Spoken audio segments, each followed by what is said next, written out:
Hey, podcast pals. Dana here to give you a friendly reminder before we get to our award-winning podcast that now is the best time to get your furnace tuned up before we take a shot to the face with cold Minnesota weather. My pals at Standard Heating and Air Conditioning currently have same-day and next-day openings, but they won't last long. By the time October rolls around, if your furnace craps out, you'll be freezing your private parts off while dealing with side eye from your significant other and pets for not calling sooner. So give Standard Heating and Air Conditioning a call today. Check this out. You can save up to $70 on your tune-up with Standard Heating. Visit standardheating.com. That's standardheating.com to book today. The 93X Half-Assed Morning Show. 93.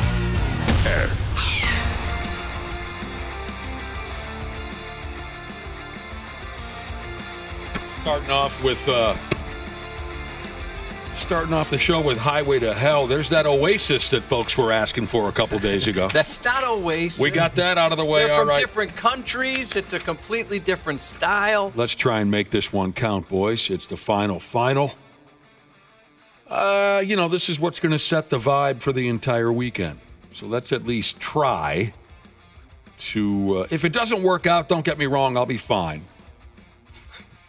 But we ought to at least try to, welcome to the Half-Assed Morning Show. Let me be the first one to wish you a wonderful and safe weekend. Let me let you in on this and that later on today. We're going to pull a listener on the airwaves for our Purple Pickum bit. We'll jaw jack with Vikings long snapper Andrew DePaola, this, that. So come 9 a.m., hopefully we feel as if we've done our best. And as Josh always says, the best thing about weekends is that every minute that goes by, you're one step closer to Monday. I love that about Fridays. Yeah. Love it. Every single minute. Here we go. You're one step closer to Monday and a brand new work week. So, let's give her hell. With yesterday being 9/11, I watched some television, some historical this and that type programming on my television. Some of it, of course, was dark and awful, revisiting what was one of the darkest days in American history. Although I got to admit, things feel even more hopeless these days than they did back then. But that's not where I'm going with this. I also watched some inspirational things about, Josh, families that were devastated on that day. They lost a family member, and today they're doing great. That was wonderful to see. I like seeing those types of things. And then I saw the cute little story of a feller by the name of Bill Morrow. Does the name do anything for you? No. Is that the Minnesotan? No, I thought he was somewhere else. Okay. I can't tell you where he was. Massachusetts, Bill Morrow. When I saw something about it last night, and then by coincidence this morning, I found an article on him. It said that every year since 9/11, the internet gets a hold of this story and kind of runs with it. I had never heard it before, so I apologize if you've heard the story 1,000 times. I'd never heard the story before. As you know, I'm not the most prolific internet guy in the county. Bill Morrow bowled a perfect game on 9/11. And the story is, he, just like the rest of us schmoes, on 9/11, he went to work like any other day, worked in a paper mill. God, he ended up working there for 50 years. Went to work at the paper mill. They didn't have a television, so at first they didn't know that the world was coming to an end, right? But they had a radio. The radio started to cover what was going on.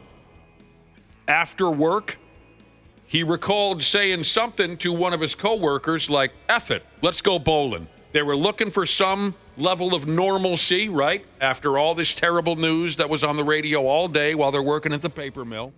Looking for some kind of normalcy. It was his regular bowling league night, so he said, you know what? Let's try to forget about this and just do something normal. Let's go bowling. And the sumbitch, for whatever reason, was dialed in tighter than he ever had been before, and he rolled a 3-hundo. That's awesome. He rolled it for America that day, He didn't did. He did. He had never rolled anything close to that before. He had never rolled anything close to that since. And now I read the man is retired, and he doesn't bowl much anymore. I think I'd quit after I got a 300. Yeah. I'm not a gambler. So, and I know some folks would say, hey, I'm hot. I'm going to keep going. For me, if I'm up, I'm out. I'm just going to be pleased with that. That'd be pretty cool if your last game was a 300. I got to kill. Well, that wasn't his last game. I'm just saying it would be. Oh, sure. Knowing that if that was, you had a 300, I'd go out after that. That was kind of cool. I don't know. I brought it up in case you boys had heard it before. You hadn't heard it before, No, right? I don't think so. There you go. For whatever reason, he was locked in, maybe like Cubby said, for America. Bowled a 300. Perfect game. Ever been someplace where that's happened? No. Came close. I was in Rochester bowling, and there was a bowling team there, some young guys. I think it might even been high school guys. Oh, the high school bowling team. Yeah, one was as close. I can't remember what his final score was, but it was very close. It was like 280s, maybe even higher. And we all thought, oh, here we go. He had a couple frames left. He was going to get it, but he kind of faltered towards the end. I do know personally, I knew the man has passed away. I did know personally one guy who had rolled the 300. Just one. Was he a very good bowler normally? Or was this... Yeah, regular bowler, very good. But I don't know if he ever expected to roll a perfect game. And you know how it is at my neighborhood bowling alley, they put his friggin' picture up on the wall.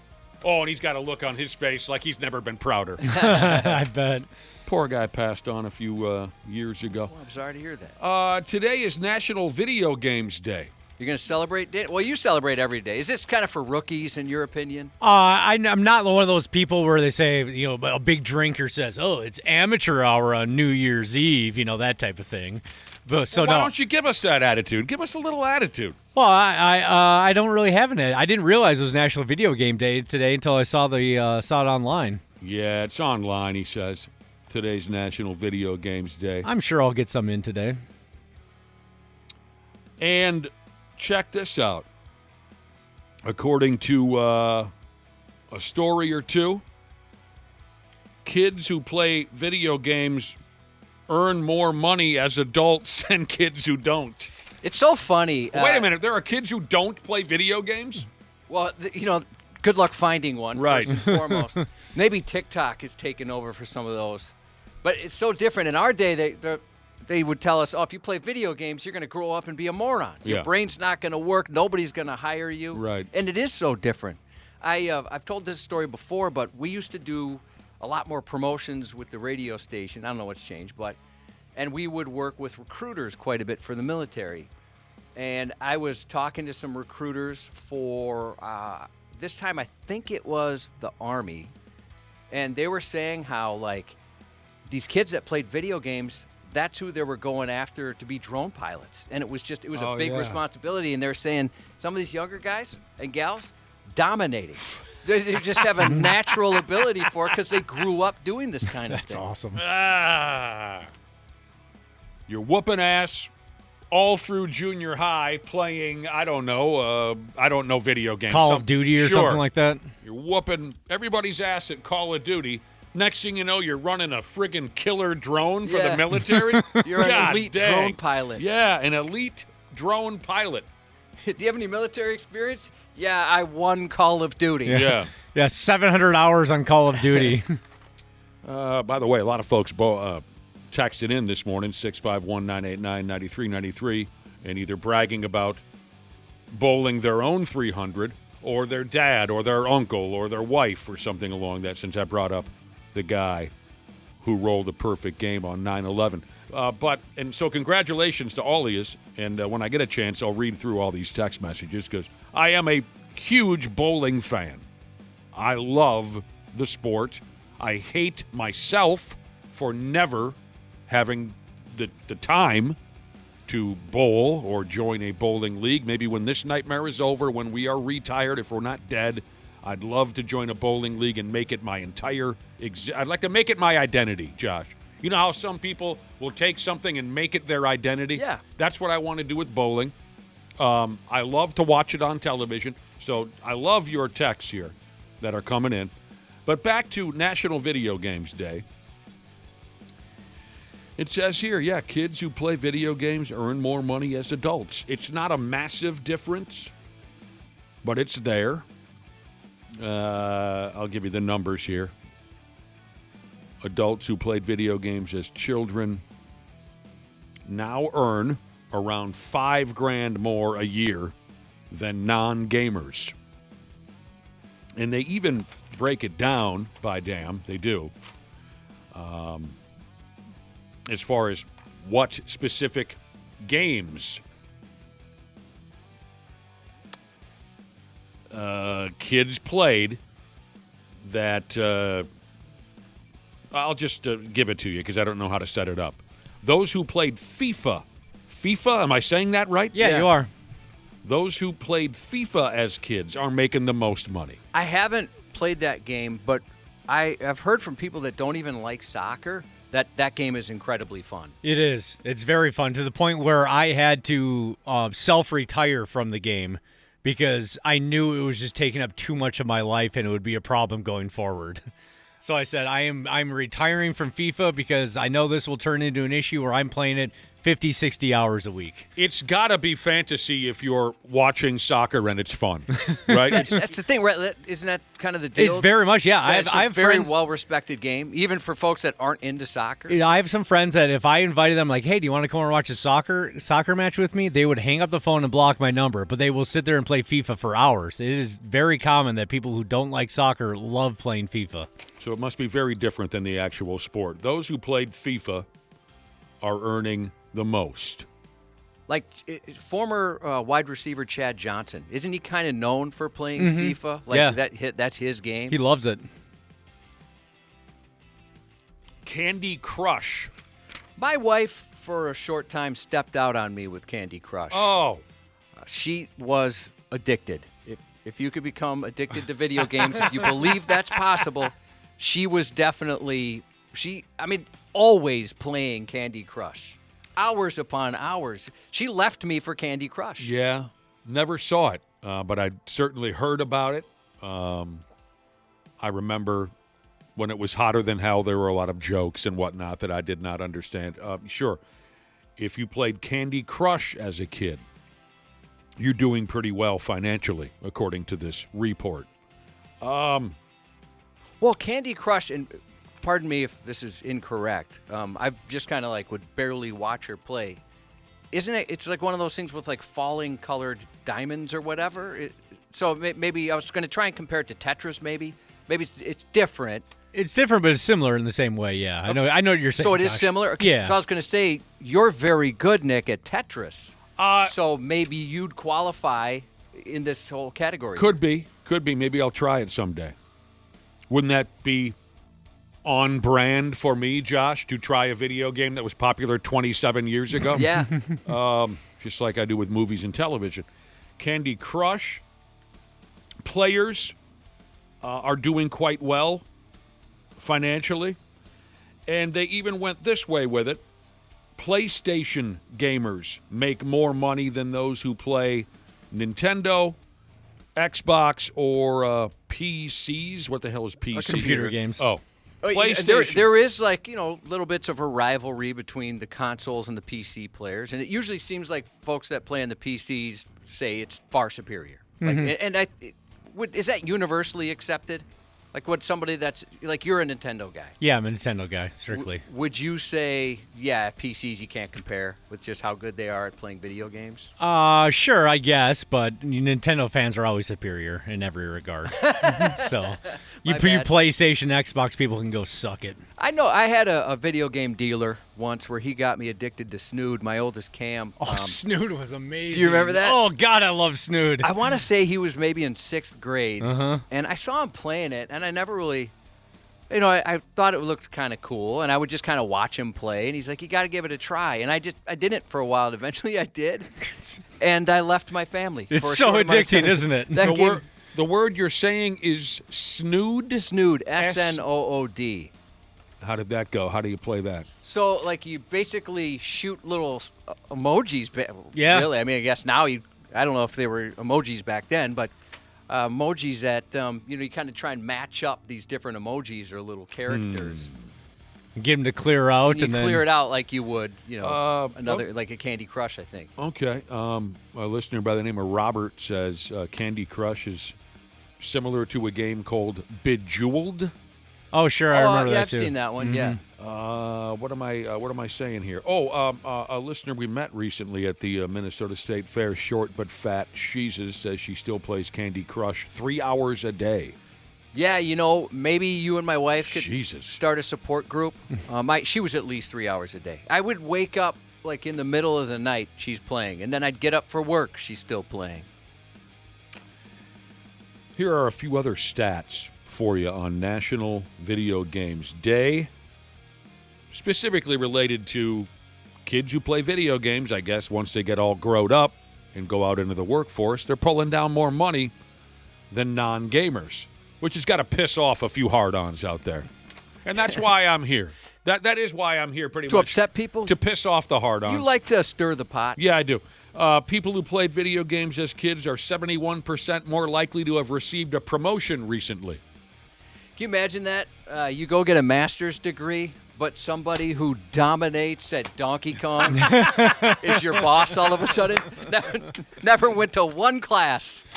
Yeah. People believe the biggest benefits of video games are stress release and, relaxation, entertainment and fun, strategic thinking. Yeah, some of the games would involve like big time puzzles and stuff. It really kind of challenges you a little bit, and I can buy into that for sure. Well, I'll tell you, when for a while I was into Guitar Hero. Mm-hmm.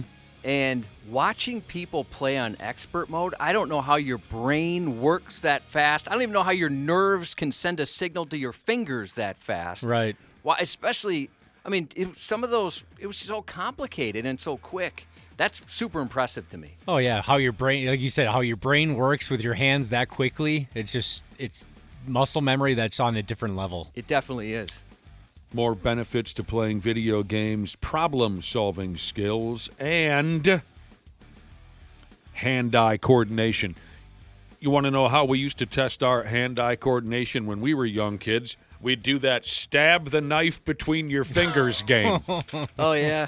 I did. We used to do that, too, and I was quite slow at it. I wouldn't go super fast. Man, we had a beer party once when we were 19 or 20. It turned into a bloodbath because everyone got drunk and wanted to play the stab the knife between your fingers game. Did you ever injure yourself? Yeah. Would you go fast? I tried to. The only time I ever went fast, if they had instant replay, I think you'd realize I was above my hand. I was just, maybe an inch past where my hand. I gave myself a little cut, but there were a couple of bros who we almost had to call in an ambulance. 48% of children who play video games have excellent grades in school. And 58% of them have excellent social lives with other kids. That's the other thing. That was the other... criticism? There you go. That was the other criticism of video games when Josh and I were young. Oh, yeah. You'd be looked at as a loser if you played nothing but video games. As much as we all loved them, right? Your parents would... or adults would assume that if you just sat there and played video games for too long, you'd become this antisocial dork. And I have to say that in some cases it was true. It was true. Oh, yeah, for sure. There were some kids who... But anyways... It's like anything, right? Every generation has their thing. People say that about folks on social media right now, that's their entire personality, and they do nothing but that. You hear that kind of thing.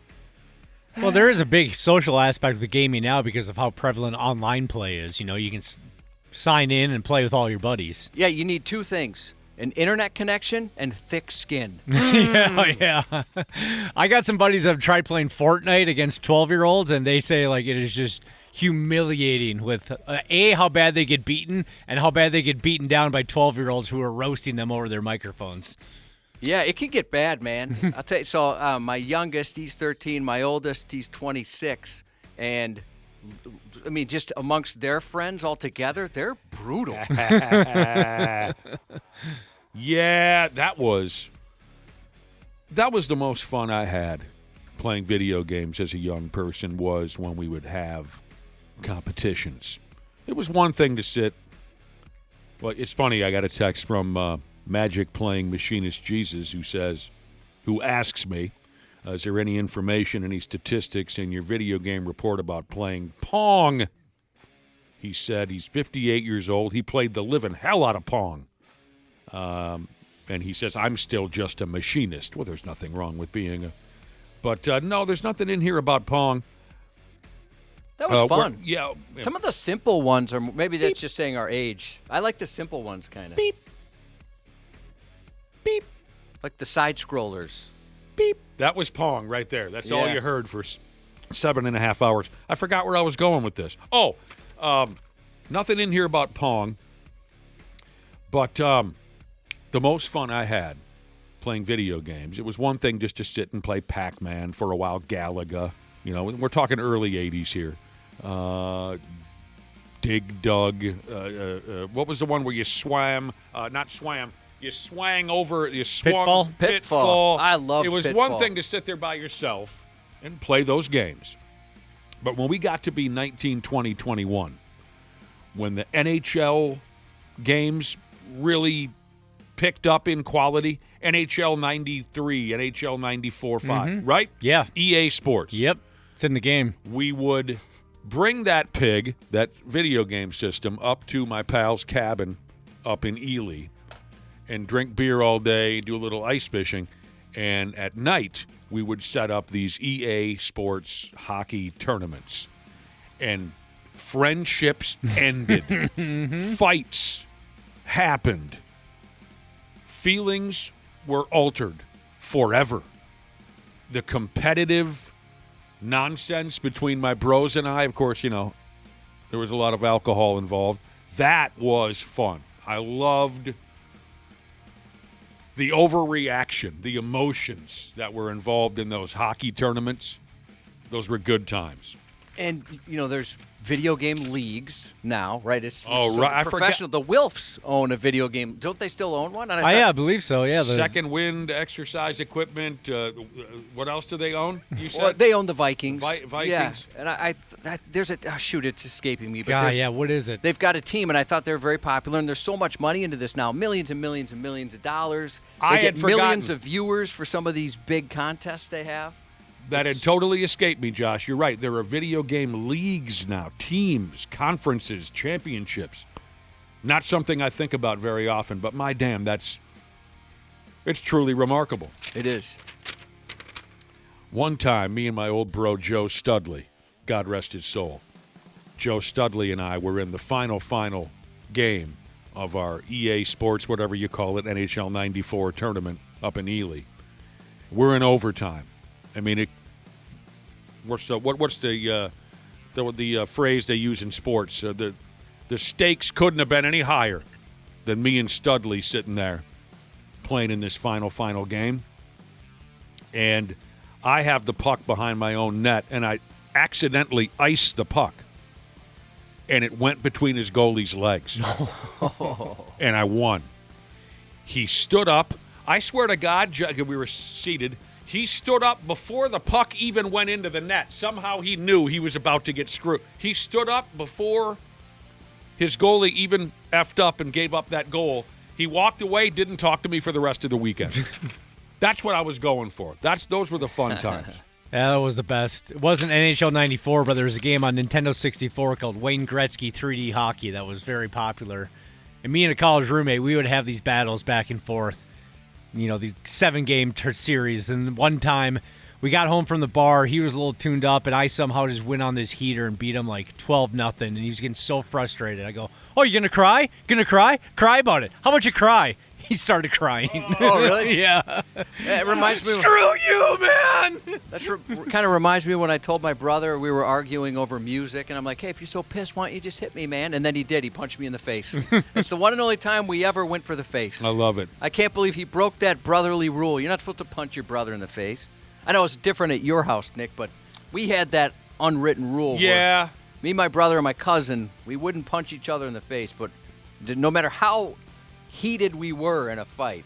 Soft-ass city kids. Yeah, he clocked me right in the face. Minnesota Rocker. Thank you, Robert. That's the team that the Vikings own. The Rocker. 2 R's. Well, 3, I guess. I'm sorry, 2 K's. Yeah, R-O-K-K-R. There's not even an E there. It's R-O-K-K-R. Yeah. Well, that sounds very intimidating. That's how you know when things are fancy, right? When they just decide. Skip some vowels? Yeah, vowels, F them. Who needs them? There's a popular coffee shop that Derek, our boss, who was nice enough to join us yesterday, likes. And it's got no vowels in it whatsoever. And so that's why I knew, like, ooh, because I wanted to get him a gift card for his birthday. And that's where I thought, well, I better up this because if there's no vowels, you know it's going to be expensive. Right, you know it's a $10 cup of coffee. It's kind of like if you walk into a restaurant and it's very dim in there, you know this is going to cost a lot of money. Or if they don't have numbers for the prices, it just says like market value. Oh, I haven't seen that before. Oh, yeah. That's when you know you're screwed. let me get this straight. Weird Al Yankovic played a show in town last night? Yeah, was it St. Cloud? I marked a... Waite Park. That's according to a listener. Okay. Well, Park. Yeah, Waite Park. All right. Weird Al Yankovic, huh? I had heard some things this week, but never had the presence of mind to look into it. Speaking of bowling, sharp as a bowling ball, Jesus texted in. He went to the Weird Al show last night in Waite Park. He's dragging ass. He said his kid got on stage. Oh, that's awesome. Oh, cool. It was an awesome night. Yeah. That 80s sounds- made me, 90s raised me, Jesus also went to Weird Al and said it was awesome. Friggin' Weird Al? I mean, living legend is what he is. Brilliant. Maybe the most talented artist of all time. No argument out of me. You know that. He's a genius. I'm so glad that you had a good time at Weird Al because I've been to a few of his shows and just loved every second of it. Okay.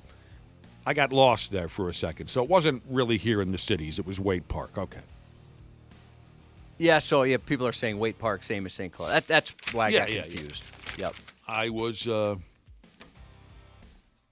drunk once at a Weird Al show that I fell down the stairs at the State Fair grandstand. God dang, that was embarrassing. That wasn't the time you and I went. No. Because I don't remember being drunk at all. When you and I went to go see Weird Al, we had like second row seats there at the State Fair. This was me and Big Al. We had seats up in the grandstand, and we got awful drunk. Was that before you and I went? Yes, or after? yes, before. We got awful drunk and went to go see the Weird Al show. And normally I wouldn't feel too badly about falling down the stairs in front of a crowd at a concert because it's a concert, right? And what do I care? I don't know these people. But I was kind of embarrassed at Weird Al because it was nothing but parents and children. And they all looked at me as if they were thinking, you got drunk before Weird Al? You had to get that drunk before Al? Oh, I skinned myself up, too. Those grandstand stairs are not... Oh, they're sharp. They're not built for pleasure. No. Oh, and they're steep, too. Oh, I went all the way down. And one guy at the bottom, he declared me safe. He stood up and said, safe! Did you have anything in your hands? Were you carrying a couple beers or anything? No. Because that would have made it funnier. No, yeah, if I could have gong showed a couple of tall Leinenkugels or whatever, yeah, that would have been. There's a few artists I've seen where the crowd, I've never seen so into a show, and that was one of them. There's maybe 3 or 4 I can think of where they were hanging off every note, every lyric, every word they'd say in between songs, and Weird Al, that might be the most I've ever seen a crowd into an artist. And they knew everything. I think the 2 most passionate crowds, I agree with everything you say, Josh. The 2 most passionate crowds, and I know this is tough to measure, you know. You go see AC/DC, of course the crowd is pumped. They're AC/DC fans. You go see Kiss, you go see Van Halen, whoever. Who give me a modern band that people, I'm always living in the 70s. Avenged Sevenfold. Avenged Sevenfold, of course, they're all. But I'm talking, if you're talking about they know every word, they know every note, they have specific rituals. For me personally, it would be Weird Al Yankovic and Rush. I wish I would have seen Rush back in their heyday. They knew the Rush fans, they cry. They cry. Sometimes it is kind of the more, I guess I'll use the word artsy, sophisticated bands like Rush. Because Dream Theater's kind of like that, where their fans are really into it. But that wouldn't be one of the ones I'm talking about. Like you said, if you haven't been to a show like that, you might kind of wonder, well, yeah, I mean, people go nuts for every show. But Right. there is a difference. There Once is you a see it, difference. you'll notice a difference. Right. Iron Maiden's kind of like that. Yeah. And there's a couple, like, just more niche bands that it seems like that happens more there, where it's just Steel Panther.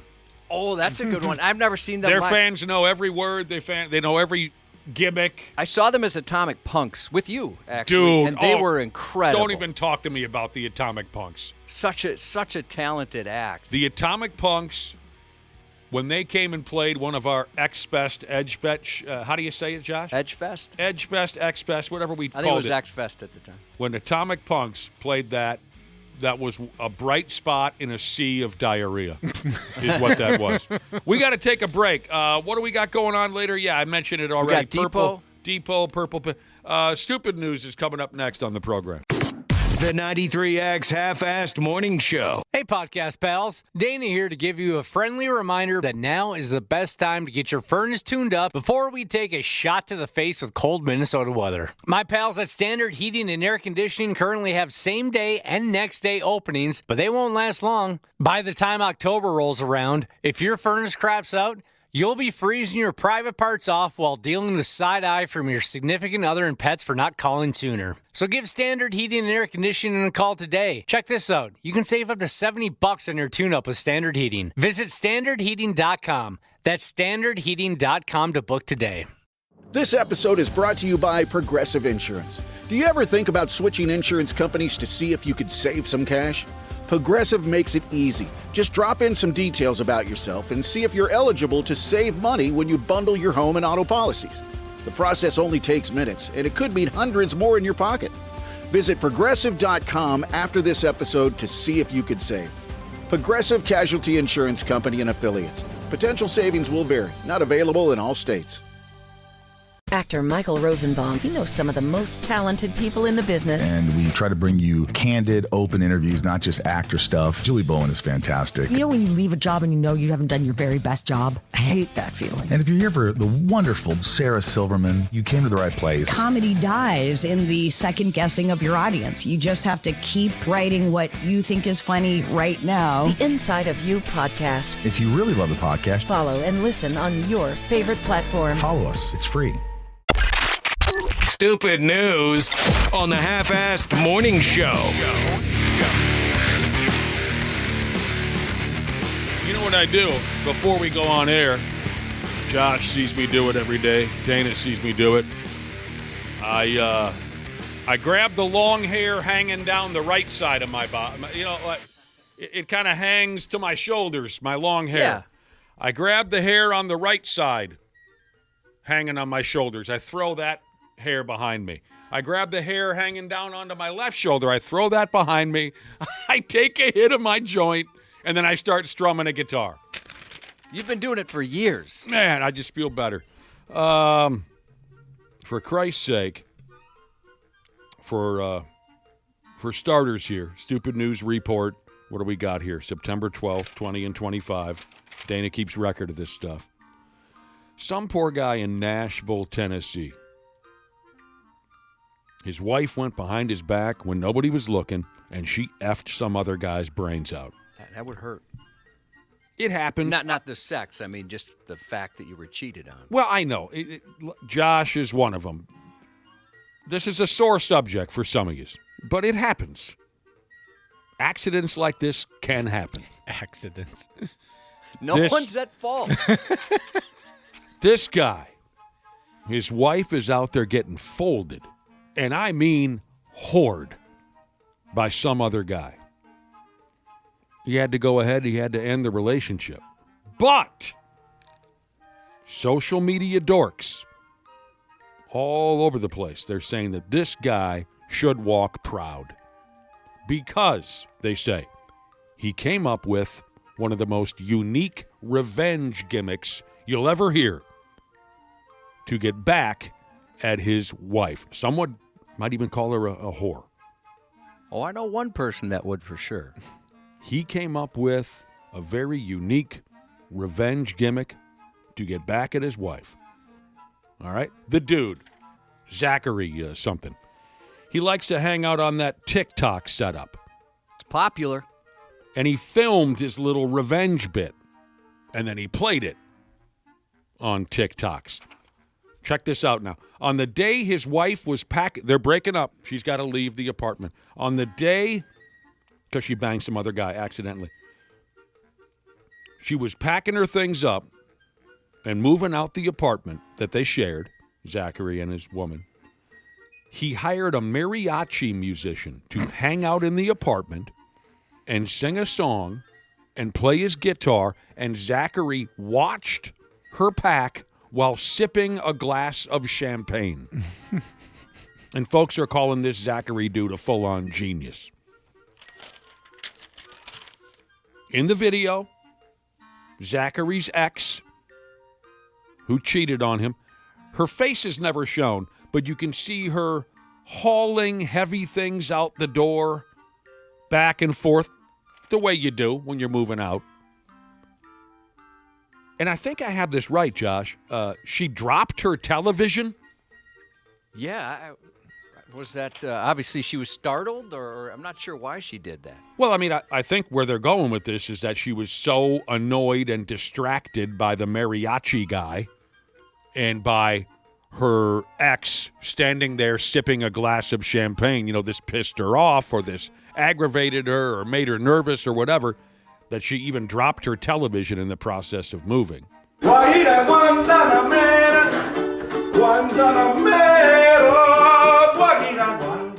That's awesome. Yeah. In fact, I'd like to hear more of that.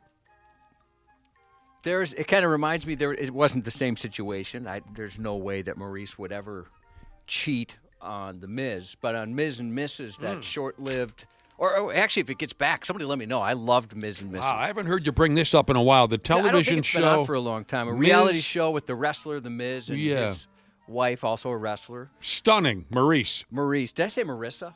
I don't know. Okay, I don't know what I said. I think you said Maurice. French-Canadian she is. Beautiful, Yeah. beautiful. Both of them, really. He hired a mariachi band once, and it was very funny.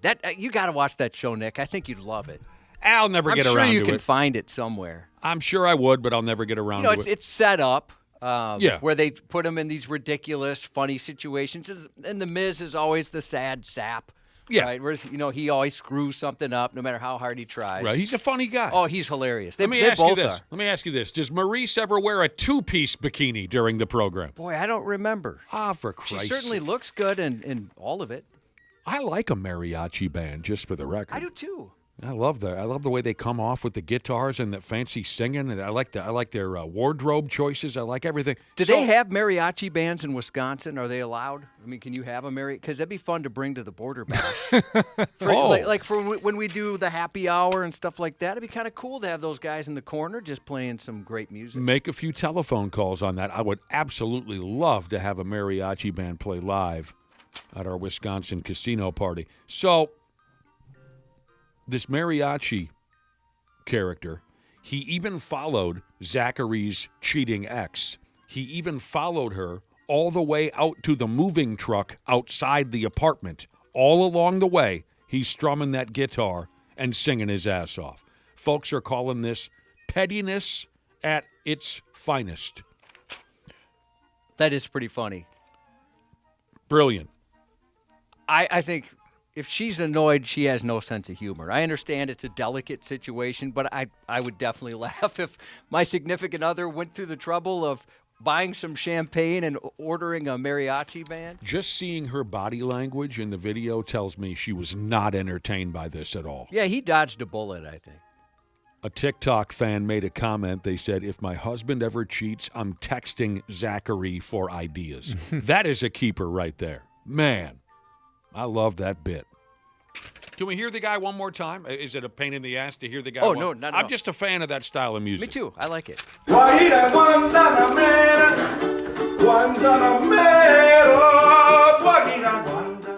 This is a great idea from Load Operator Jesus, and thank you for the text. You can always reach us on our Luther Bloomington Kia text line, 651-989-9393. Love hearing from you.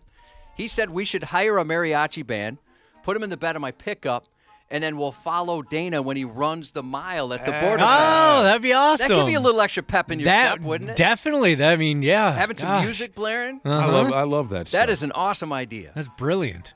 I love that stuff. All right.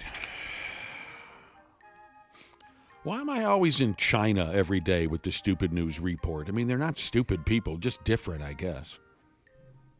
Says here, we're used to watching ads in order to stream content these days, right?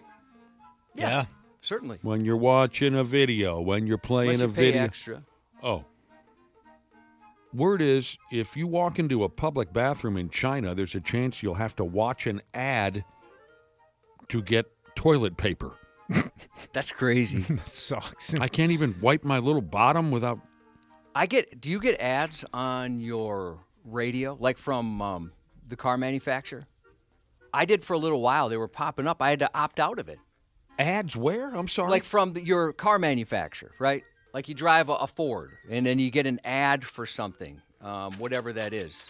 On my cell phone? No, on your display in your car. Oh, I have never noticed one. Yeah, I did for a little bit. I had to opt out. It was weird. It just started. You're always opting out. That's one of my favorite things to do. Unsubscribe, opt out, block. One day you'll opt out on me. Never. There's one thing I will never opt out on. You. Family a distant second. What was I saying? Oh, if you go to a public bathroom in China, there's a chance you have to watch an ad to get toilet paper. There's a video going round, like videos do, and it shows how this works. So let me see if I can deliver this properly. You scan a QR code that plays an ad on your cellular telephone. Then the machine spits out what they call here a modest amount of toilet paper. And their definition, modest, that means like 6 squares of toilet paper. And if you need more, then you have to watch another ad. I've heard that before. Not this story. This is unique, obviously, but that certain places kind of ration the toilet paper. How do they do that? Well, I've never been to Mexico, but our Spanish teacher, and this is back in 1987, so things are probably completely different. But she had said, if you ever go to Mexico, bring your own, because you don't really get a lot in the public bathrooms. Now, like I said, I've never been, but that's always stuck with me that she mentioned that. That's going to be a problem for me. I like yeah, you're in trouble. I like a lot of toilet. I've told you before. I like to more or less create a pillow in the palm of my hand before I reach down there. Lots and lots of toilet paper. I go through it, Josh. Ever so much that you might have to flush just to get the toilet paper down? Do you ever risk a clog? I've probably had that experience. I don't remember. I go through a lot of it. I don't understand. We've had these conversations in the past, and guys text in saying, I use 5 squares, and that's it, because I don't get it. I create what was that crazy pillow that went around town for a while? My Pillow? I create a My Pillow in my hand. Yes, I do. Big Bearded Jared said if you're getting ads in your Ford, it's probably for repair shops. Again, our number is 651-989-9393 if you would like to debate this. Holy cow, Tile Jesus has over 1,200 blocked numbers on his phone. I probably blocked 2 or 3, just all the crazy calls I've been getting. Well, I get a lot of telephone calls. Are you guys also getting recruited for other jobs via text? It was weird. Recruited for other jobs. Saying, hey, it's always the wrong name. Hey, so-and-so, we're hiring over here, and we looked over your resume, and it looks great. You're perfect for us. Oh, I don't know if anyone's ever tried to hire me. A couple a week now. What I get a lot lately is, hey, it's me. You want me to come over and finish that project that I was working on?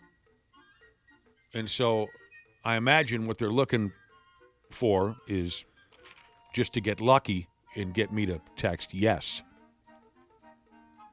Yeah, I'm sure. I haven't. Because isn't that the latest scam with telephone calls and text messages? They're just looking for you to say or text yes, and then they can use that to open up your bank account or whatever. That you might be mixing up something. So I've heard a few things. Right? Obviously, if you click on something, that's bad. Yeah.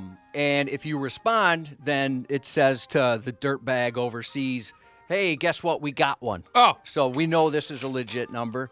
But if they call and they'll say, hey, is this Nick Bourne? And you say yes. Oh. They'll record that, and then they can use it for, whatever nefarious purpose. This toilet paper scam's been around for a few years, apparently. If you don't watch an ad, again, the gimmick is you have to watch an ad in the public bathroom in China in order to get any toilet paper for your dirty bottom. If you don't want to watch an ad, there is an option to pay a few cents, they say, for toilet paper. You can pay for it straight up, but it looks like you have to pay with your phone. So if you don't have your phone on you or you don't know how to pay with your phone, you are, not trying to be cute, out of luck. My God, can't a guy just cut one and wipe like an adult without being bothered by this silliness? That sucks. So people are texting in here on a few topics. A few folks are saying they were in Mexico and you had to pay for toilet paper. Mm-hmm. And some people are saying the reason for that is some of the septic systems can't really handle it, so that's why it was rationed a little bit. This is all news to me. That's that's not a lot of people cool. saying that about the plumbing. And if people are saying yes, they've been offered jobs lately. They have. And I read the first one. I was very confused, and I thought, well, yeah, they got the wrong guy here. I'm not qualified to do that. And folks are even saying they're putting in like high incomes. Like, hey, we're hiring at this wage. Would you be interested in this? Not cool.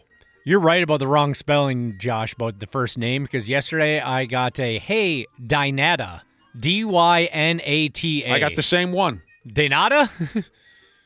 So you did get one of those texts? I'm sorry. They were trying to say your name? Yeah. Oh, I thought this was a company or something. No. Okay, I got something similar. It was a company claiming they were called Dynana. So anyway, so someone tried to call you Dana and instead called you what? Dynata, Dynata. That's your full name, isn't it? I guess it is now. God dang it. Medical Device Jesus said the unsubscribe or opt-out buttons are also ways for dickheads to see if your account's active.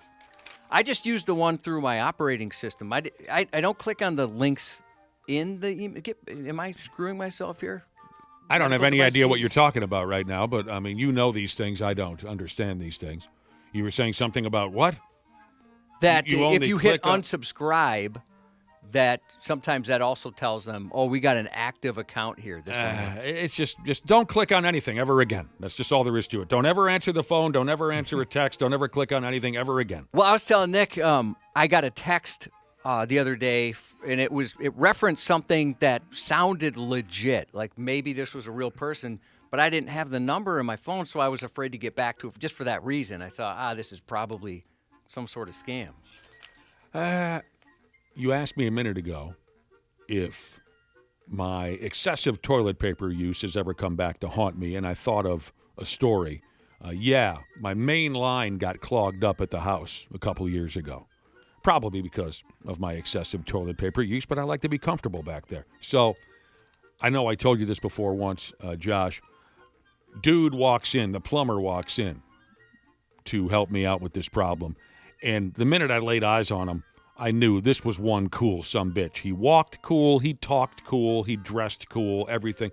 And he goes down into the basement, and he snakes this camera down the main line, and he's watching the snake thing travel through my Septic system? whatever you call it, right?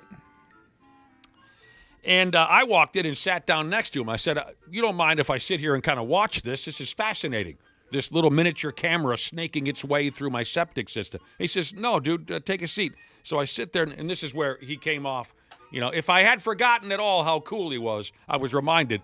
All I was seeing was white everything, white chunks of this and white chunks of that, and it was very clogged.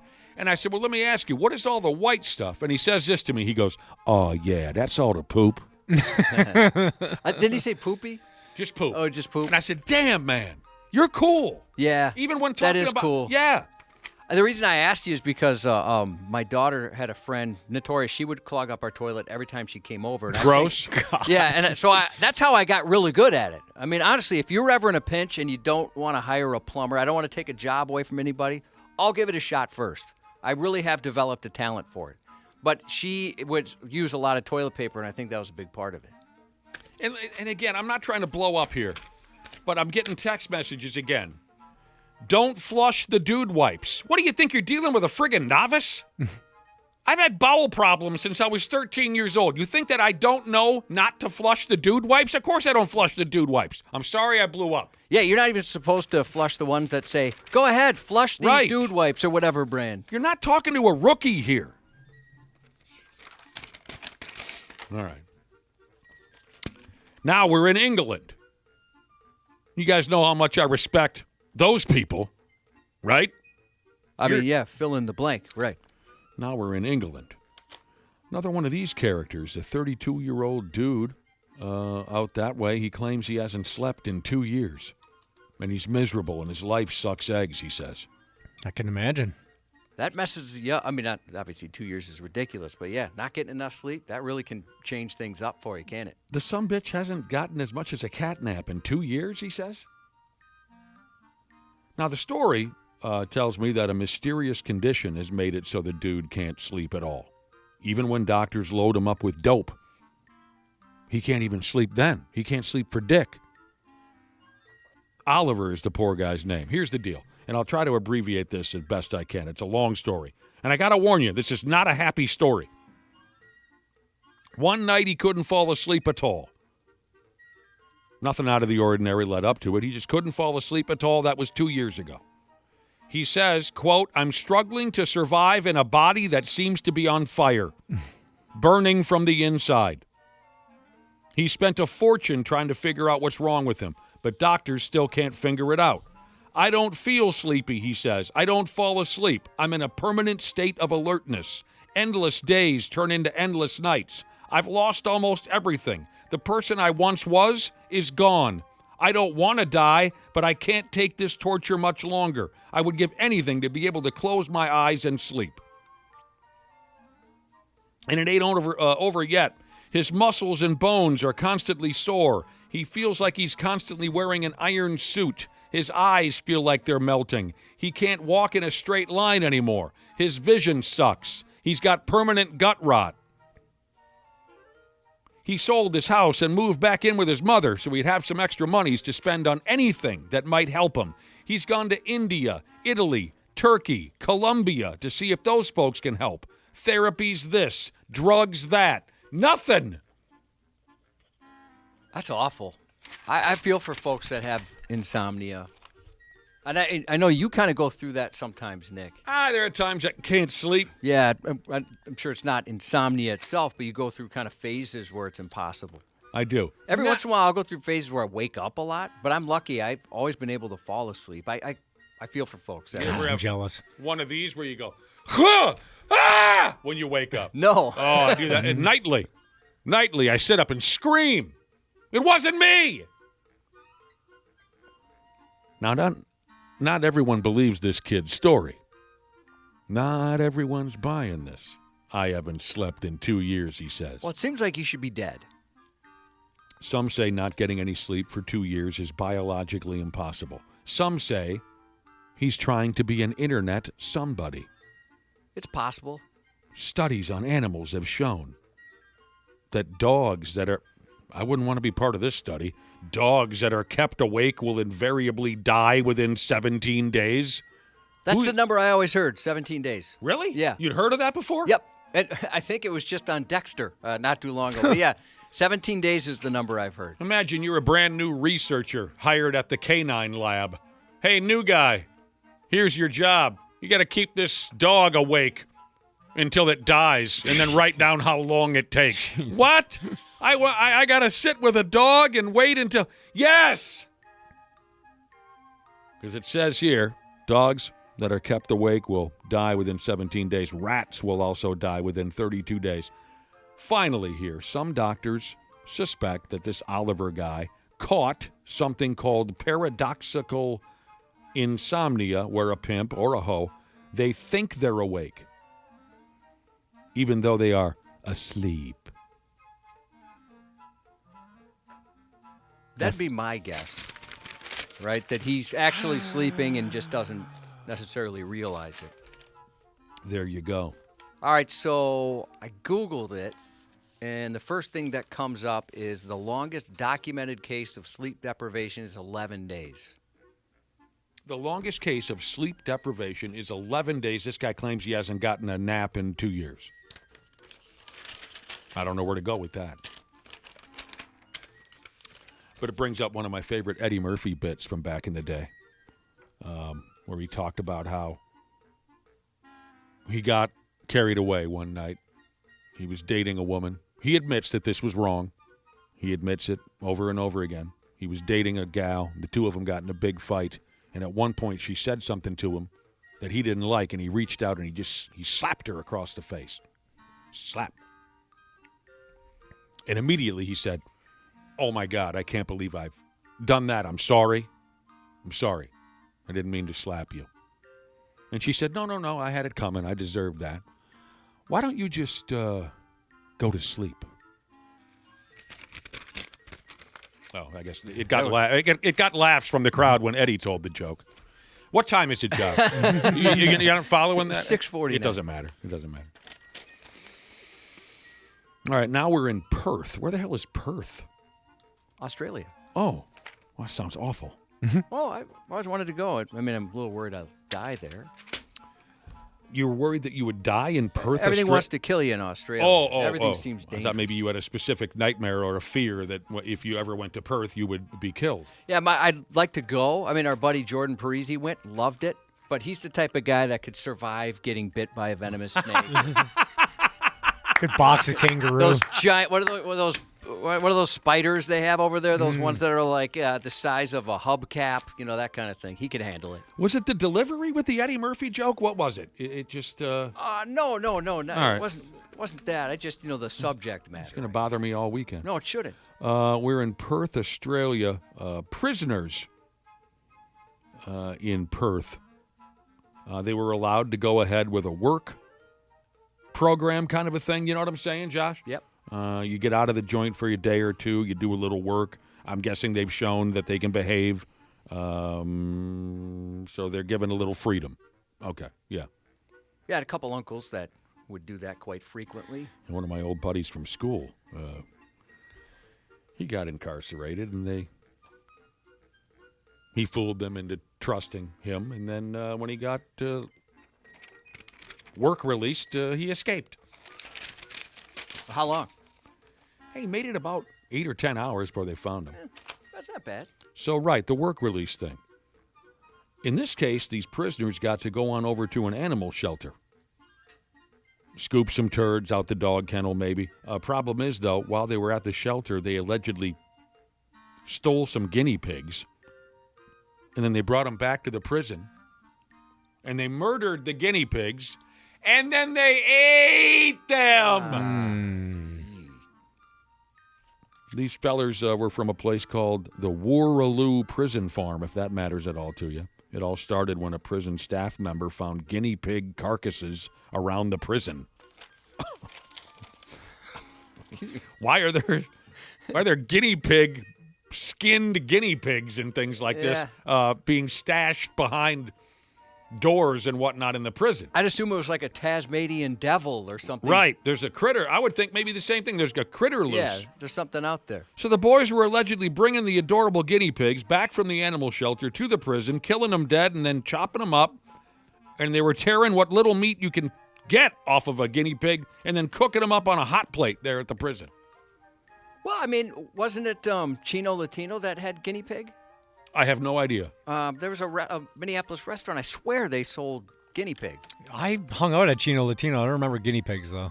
I went there once, Dana, and I said, I don't like the looks of the people who hang out here. Mm-hmm. I don't blame you. That's where my surprise birthday party was. The blue sweater and all that. Oh, kind of that stuff. was the blue sweater night. Yeah, it was. Yeah. Now, one of the inmates who got caught bringing guinea pigs back to the prison from the animal shelter and then skinning them and killing them and cooking them on a hot plate. One of the inmates even said the little critters were, quote, quite tasty. Well, yeah, so I looked it up. Chino Latino did serve guinea pig. Did they really? Wow. Yeah. Now, the folks who run Warraloo Prison, or whatever I said a minute ago, they've had to up and suspend all work release type programs until they go through with an investigation. Disturbing is the word most folks are using to describe this deal. Disgusting behavior is another comment that I read. Yeah, if it was professionally cooked, maybe I'd try guinea pig. I think I'd have to be kind of half drunk, though. Yeah, maybe if Gordon Ramsay prepared it or something. Yeah, I don't know if I could do it sober. My goodness. That just I mean, we had a guinea pig growing up. Yeah? Yeah, did you guys ever have that, or No. a hamster? Or No. anything? No. But I saw one die on a pool table. We got to take a break. We'll be right back with the sports. 93X Half-Assed Morning Show. I wouldn't have sex with you if I was starving and your wiener was a ham sandwich. 93X rocks. Sports on the 93X Half-Assed Morning Show. 4th down, last gasp here. Pass is incomplete. 27-18, fireworks going off at Lambeau Field. The Packers beat the Commodores last night. They sure did. Boy, they look great. They call it Thursday Night Football. You thought the Packers looked pretty good, huh? Yeah, they're going to be trouble for us, I think. Well, that's just a terrible thing when the Packers beat the Commodores. Speaking of football, in a half hour, we'll talk with Vikings captain. Oh, I forget to add some of these accolades into the mix. Vikings captain and 3-time Pro Bowler Andrew Depala, the long snapper on the ball club. He'll be joining us in a half hour. They got a game coming up on Sunday. It's totally, as a guy I used to work with years ago would say, it's totally toothless that the Golden Gopher Football Club doesn't start until 9:30 tomorrow night. That's toothless. Yeah, it kind of sucks. It's a little late for me. Even on Saturday night, I know what you mean. Mm-hmm. Trying to catch up from the week. Exactly. I got a friend who's a really heavy drinker, and he loves Golden Gopher football. Last night at the bar, he was saying, anybody want to come over and watch the game Saturday night? And we all, because we're in our 50s, we said, 9:30? No. And I said, you're going to be unconscious by 9:30. And he said, no. I'm not going to have a single beer until 9:30. I said, that is the biggest load of BS I've heard all day long. I was just going to ask you if he was going to adjust his drinking schedule. So he is planning on adjusting. No, there's no way on a Saturday he is not going to have a beer till 9:30 p.m. He will be a friggin' zombie when that game starts. So I'm not going to go to his place and have to babysit his drunk ass. Wake him up at halftime. Hey, dude, game's back on. Twins Diamondbacks all weekend at Target Field. The WNBA playoffs begin Sunday. And speaking of drinking, we had a conversation earlier in the Stupid News about some poor bastard in England. He says he hasn't slept in 2 years, and his life is a living hell, right? Got this text from a listener. Has he tried, and I don't think the story mentioned this, listener wants to know, has he tried drinking 23 Busch Lights? That's the secret. I'll do it. I bet, after 2 years, he's tried everything. I wonder if he got that news over there. The listener says 23 Busch Lights puts him to sleep every friggin' time. Every time at work. Josh's news is coming up next. The 93X Half-Assed Morning Show. Hey, podcast pals. Dana here to give you a friendly reminder that now is the best time to get your furnace tuned up before we take a shot to the face with cold Minnesota weather. My pals at Standard Heating and Air Conditioning currently have same-day and next-day openings, but they won't last long. By the time October rolls around, if your furnace craps out, you'll be freezing your private parts off while dealing with side eye from your significant other and pets for not calling sooner. So give Standard Heating and Air Conditioning a call today. Check this out. You can save up to $70 on your tune-up with Standard Heating. Visit standardheating.com. That's standardheating.com to book today. This episode is brought to you by Progressive Insurance. Fiscally responsible, financial geniuses, monetary magicians. These are things people say about drivers who switch their car insurance to Progressive and save hundreds. Because Progressive offers discounts for paying in full, owning a home, and more. Plus, you can count on their great customer service to help you when you need it, so your dollar goes a long way. Visit Progressive.com to see if you could save on car insurance. Progressive Casualty Insurance Company and Affiliates. Potential savings will vary. Not available in all states or situations. Actor Michael Rosenbaum, he knows some of the most talented people in the business. And we try to bring you candid, open interviews, not just actor stuff. Julie Bowen is fantastic. You know when you leave a job and you know you haven't done your very best job? I hate that feeling. And if you're here for the wonderful Sarah Silverman, you came to the right place. Comedy dies in the second guessing of your audience. You just have to keep writing what you think is funny right now. The Inside of You podcast. If you really love the podcast, Follow and listen on your favorite platform. follow us. It's free. 93X Half-Assed Morning Show. You gotta be kidding me. Who greenlit this garbage? The 93X Half-Assed Morning Show. When you hear a child in harm's way, you'll do what you gotta do. When a house in Iowa turned into a midday bonfire around 12:30 p.m. Monday, 3 badass construction workers didn't just gawk, they geared up for heroics. Get in there. First, they dashed inside and hustled 2 women and a girl to safety. But then they learned the son of one of the occupants was trapped upstairs. By that time, the fire was too intense to go back into the home, so the workers put their hard hats together and devised a brilliant plan. With no time for blueprints, they placed a trampoline below a second-story window and convinced the little bastard to make the leap of his young life. So I grabbed a trampoline, and me and another friend took and scooted it over to the window, and we coached him down to get him to jump. Once he hit the trampoline, I caught him, and we knew everyone was out at that point. Then he grabbed a sling blade. Sounds like the kid was okay, but unfortunately all 3 rescuers were hurt. Right here on my shoulder, down to this part of my arm. This is where the burn stopped. And then I have a burn from this part of my shoulder to here, and then from my back shoulder all the way to the small of my back. Did he lose some teeth in the process? No, he had the same amount he went in with. Is that right? The fire department plans to honor the 3 men at a later date. They saved their lives. That's great. Yep. Although when I read the headline that said they used a trampoline, I thought they used it to jump up into the window to get the kid. I didn't realize that would be cute. I didn't realize that they just had him jump down onto the trampoline. I wish I would have pictured that beforehand. That's wonderful. Yeah, that would just that would take me a long time. That would take me a real long time. That second dude, he's never missed a NASCAR race. Never. Oh yeah, I bet you're right. He's seen every one of them. A Ramsey County resident is facing charges after pointing a gun at a utility worker and threatening to kill him. Police say St. Anthony officers were called just after 5 p.m. Wednesday when someone reported an armed man had threatened a utility worker, then returned to a nearby home. When officers arrived, they set up a perimeter, tried reaching the suspect, and called in help from a neighboring law enforcement. Once officers were given the go-ahead to enter, Roseville police and Ramsey County deputies joined St. Anthony officers inside the house, and following what was less than a warm welcome, they were able to take the suspect into custody after a brief struggle. He's now awaiting formal charges. Formal charges? Yeah, they're not going to go informal on this. They mean business as that investigation continues. A St. Louis judge has signed an arrest warrant for 18-year-old Keith Butler, who's accused of shooting his cousin over a box of rice. The grain-fueled grudge began when Butler became angry over the rice and chased his cousin with a gun. The cousin scrambled for safety inside a car, but Butler found him and shot him right in the meat beater.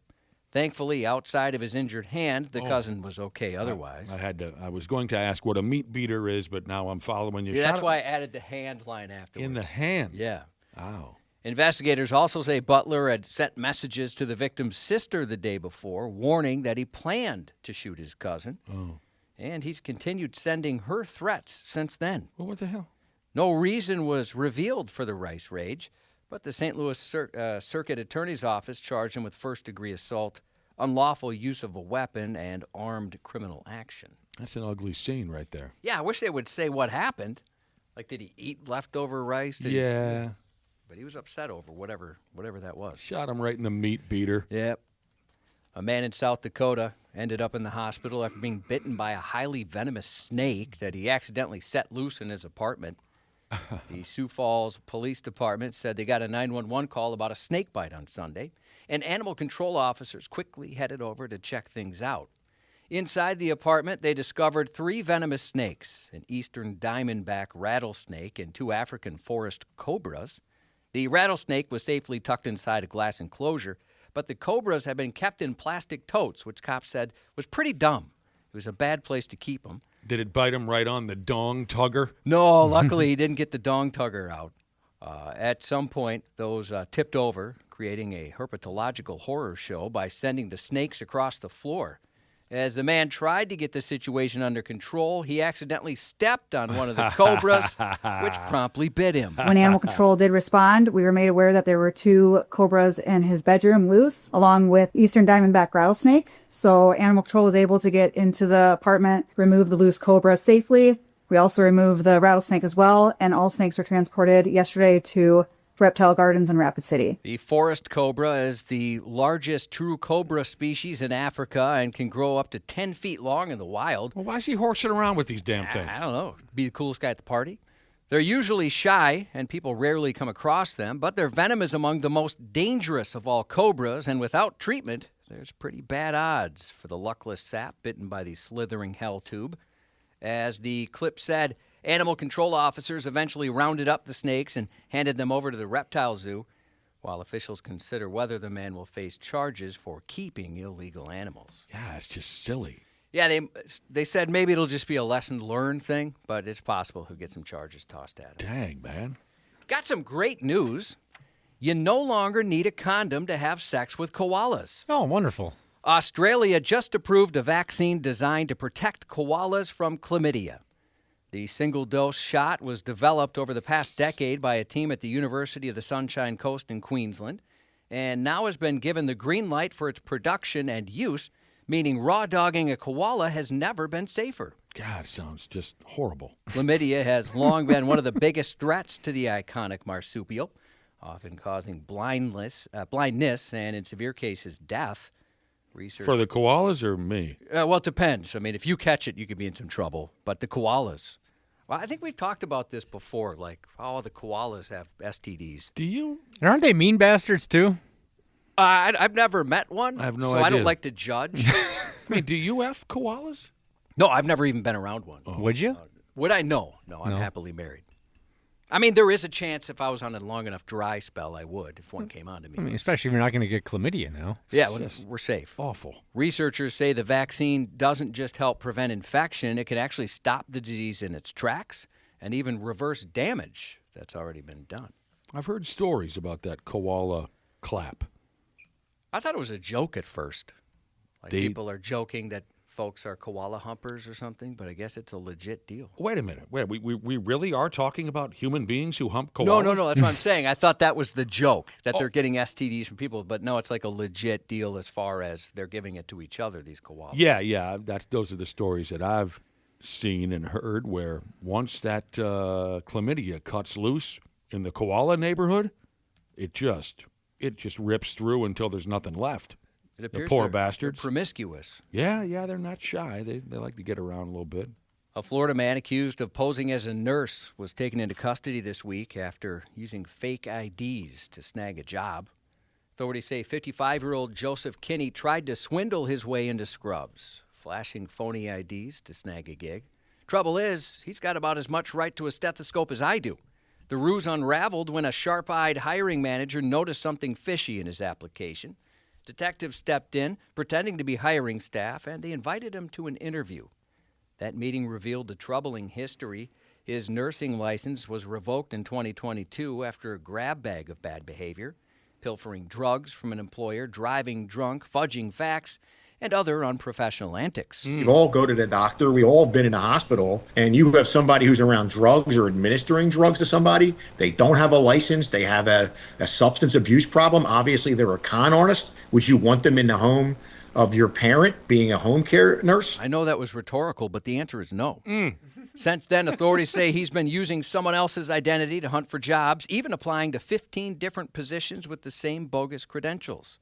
Somehow, he's actually managed to get hired twice, though neither job lasted more than a week. Hauser is the name. Hauser. Doogie Hauser. That's a great show. Yeah, I did like that show, too. Never saw it. He was arrested Monday, and when deputies placed him in handcuffs, he reportedly asked, "What did I do?" He's now facing 2 counts of practicing health care with a license. I love that bit. Yeah, whoa, wait a minute. What am I being arrested for? What's wrong with you guys? A Missouri man faces felony charges after stealing over $200,000 from an elderly roommate over nearly a year, spending it on luxuries and lap dances. Really? The victim, a hearing and seeing impaired 78-year-old man, moved in with one of his friends after a hospital stay. He relied on Jeffrey Lewis, the homeowner's son, to help manage his bills. Sure. A check for $78,000 was made to Lewis to complete home renovations on another property the victim owned, but no work was done. Lewis also used the victim's credit card from June 2024 to this last May, stealing over $135,000, which didn't reflect large payments to the victim's bills or any payments for his health or living expenses as agreed upon. Investigators say Lewis treated himself to the Pony Strip Club, showered cash on a particular dancer, picked up pricey Louis Vuitton merchandise as well as expensive bling from Helzberg Diamonds, along with expensive travel. When confronted, he told police he didn't know what happened to the money. I don't even know. They figured it out. You know, Josh, as I've mentioned before, I do love to watch cop videos on YouTube where derelict douchebags, usually drunk behind the wheel or beating up their wife or something, get straightened out by the cops. I've become a fan of that type of video. And I got to tell you, one of my favorite gimmicks. What did you say in that last story? Oh, the dude had done everything illegal you could think of, and when the cops put the cuffs on him, he said, "What did I do?" Right. One of my other favorite bits, I love this, a 26, 27-year-old will get pulled over for DWI, and they'll say, "Can I call my mom? Or can I call my dad?" And when the cop says no, the kid says, "Why?" And the cop says, "Because you're 27 friggin' years old." No, I'm not getting into the car until I call my mom. No, this isn't preschool.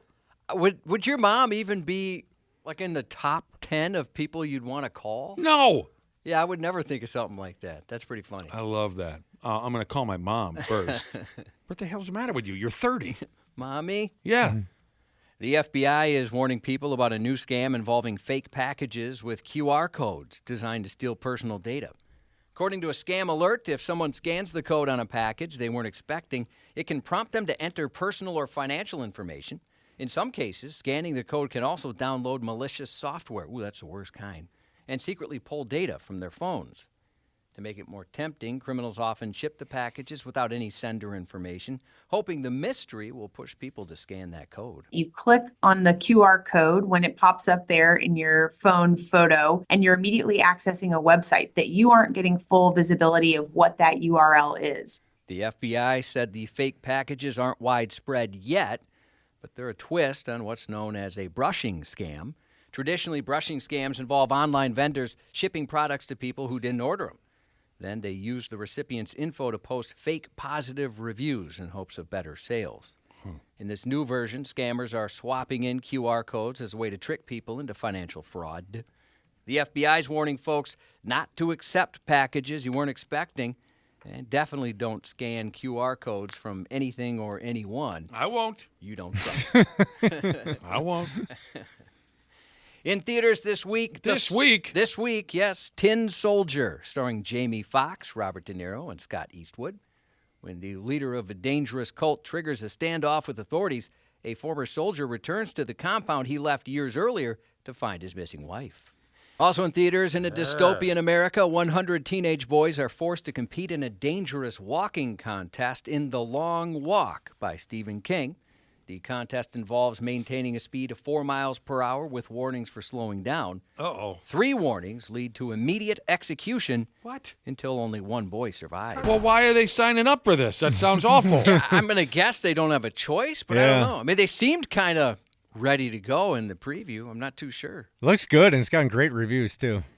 In far lighter cinematic fare, 41 years after the release of the groundbreaking mockumentary This Is Spinal Tap, the now estranged bandmates reunite for one final concert in Spinal Tap 2. Are you serious? The end continues. I had no idea. Did you hear anything about this before today? Yeah. Oh, I had no stinking clue.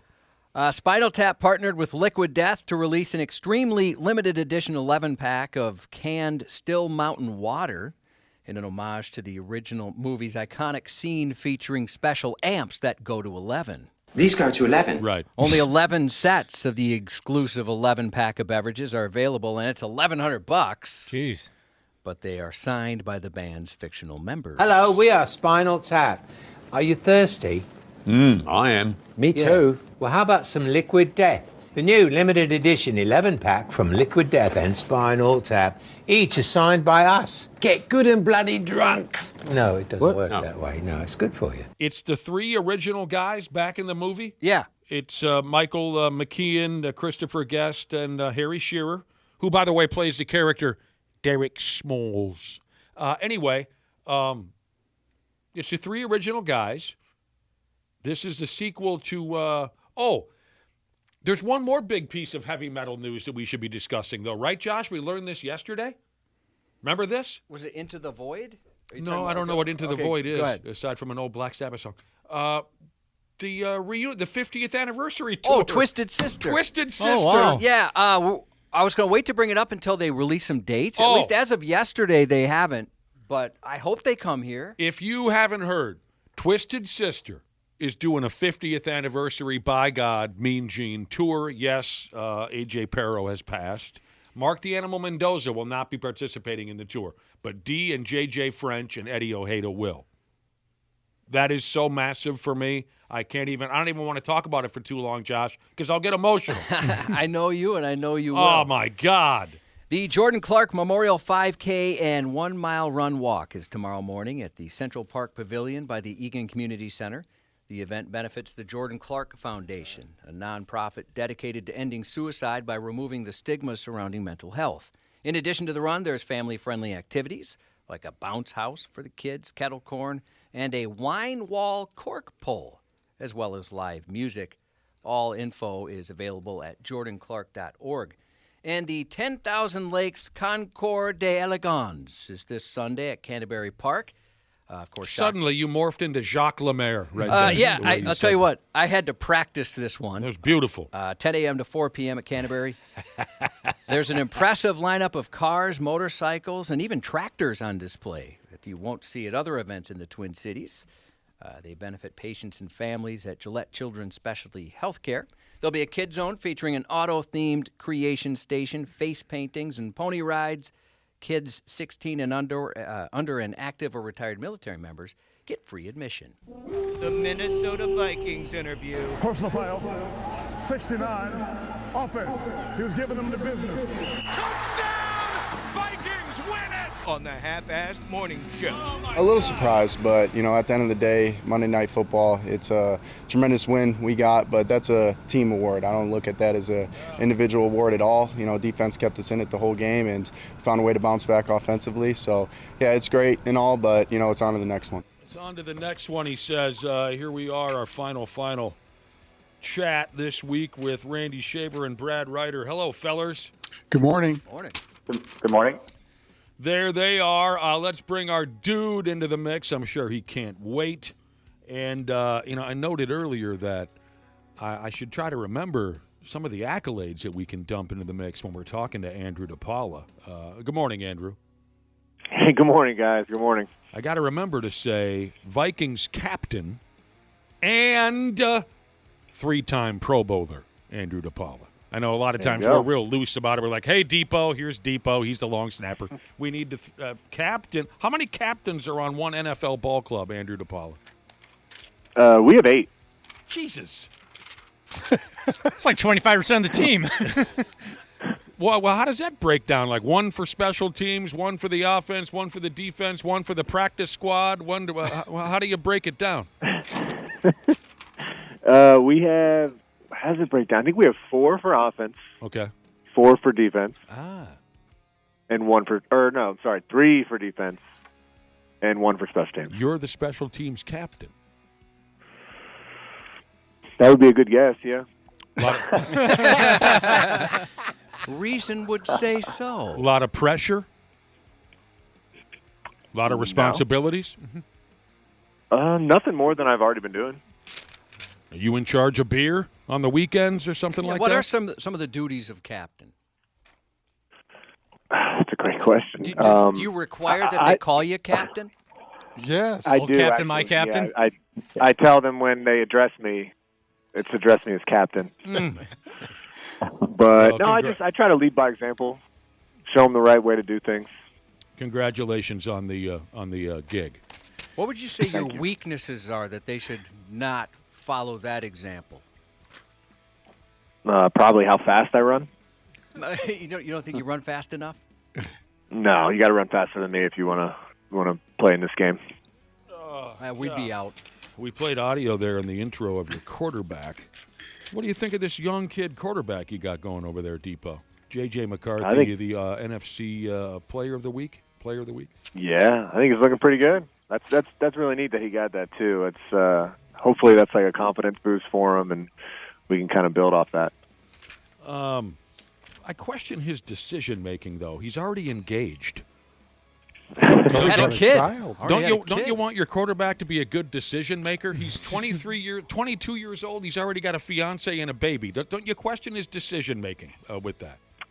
You know, he's all about ball right now. He found his wife, his girl. They've got a beautiful baby boy. Now it's all about ball. All right. Were you ready? I thought they were like high school sweethearts too. That's what I always Isn't heard. that cute? Is that a true story, Brad Ryder? High school sweetheart? I thought that's what I read. And that's the same for you too, right, Depot? Yep, that's correct. Really? Really? Oh, high school. This is a gal you started dating in high school. You married her up, huh? I did. Yeah, I locked her down. I don't know if I remember that. That's I got two friends who went ahead and married their high school sweethearts. Wait a minute. Yeah, two. They stay together? One is a beautiful thing. They got a pile of kids. They seem to really enjoy each other. The other one, total nightmare. Oh, no. Yeah. Total nightmare. Were you ready to get married at 22, Randy Shaver, Brad Ryder? Absolutely not. You were still running around the U of M knocking them down, weren't you, Brad? You were still singing your song, Brad. No, I'm just talking about from a responsibility and financial standpoint. No way. Oh, God. I didn't have a pot to piss in. Geez, I think I was 32 and I didn't feel ready. Yeah. 23 seems so young. Didn't have a pot to piss in. Yeah, congratulations. J.J. McCarthy had his first kid. There you go. He's all about football, you say, Depot. Well, we hope so. Have we heard the name yet? I didn't see a name. No. I'd be curious. That's Dana. You think so? Yeah. You're probably right. I think it's Depot McCarthy. Wouldn't that be something? Hey, I'm not against it. We had a story a couple days ago in our Stupid News report about was it a Chinese couple, Josh? Yeah, it didn't go well for them. Chinese couple. Trying to name that baby. They upped and got married. A year into the marriage, they pumped out a kid, and now they've filed for divorce because they will not back down. Each of them will not back down in their choice of names for the baby. It's gone on. The kid is a year old yet, doesn't have a name or a birth certificate because mom and dad cannot come to an agreement on the name, and now they've decided to up and divorce over it. Truly fascinating how self-centered some people can be. Did you run into any issues with that, Depot? Any of you guys who have had. Josh told us a good story the other day. Well, when we were having this conversation, Josh told them there was one baby name, one daughter name that your wife really wanted. You won't tell us what the name was, but you absolutely put your foot down and said, no, that name is terrible. Yeah, I didn't want to offend anybody in case they have the name. Now, it's a very, very, very unusual name, and it made no sense for us. To the point when she first brought it up, I thought she was kidding. And then I thought, I have married a complete goofball. Mm-hmm. But luckily, we had a son, so we were able to avoid that. But I'd imagine there could be some tense conversations. So, Randy, Brad, Depot, did you ever have baby name arguments in the house? Sure. Yeah, any specifics? I mean, I wouldn't say arguments. I would say discussions. There was somebody that texted in yesterday that said her husband is a teacher. And so any name she'd come up with, this husband would say, no, I had a kid like that in my class. I don't want to be reminded of that person. Well, Andrew, you've got four kids, so I'm assuming at some point one of the kids you had discussions like that. Yeah, I think more discussions too with us, but like we had named our daughter, and we were going back and forth. So this is Grace. We had named her, but we were going back and forth between two names. We'd landed on Grace, and then we always knew that our first son was going to be named after me. Mm-hmm. So that was kind of easy. And then we had our second daughter, so we just used the other name. The backup name? The backup name that we had with Grace. Where did I write that name down? Where did I put that piece of paper? Yeah. Yeah, and then our fourth was kind of like we didn't know what to name him. We were like, what are we gonna name him? We literally went all the way up until he was born to decide on what his name was going to be because we just couldn't decide.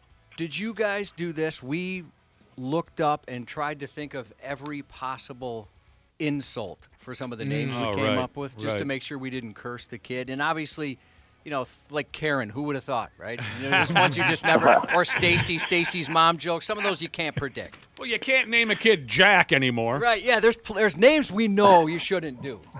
Did you guys do that as well? Did you look into that kind of thing?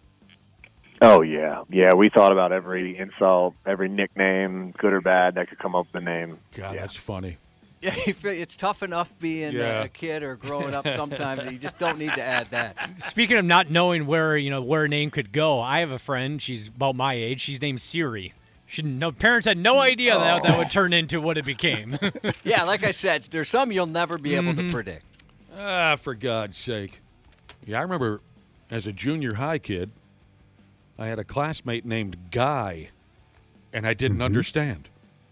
I was in a band with a guy named Guy. Yeah, I had a classmate named Guy, too. Yeah, I did, too. I was completely naive.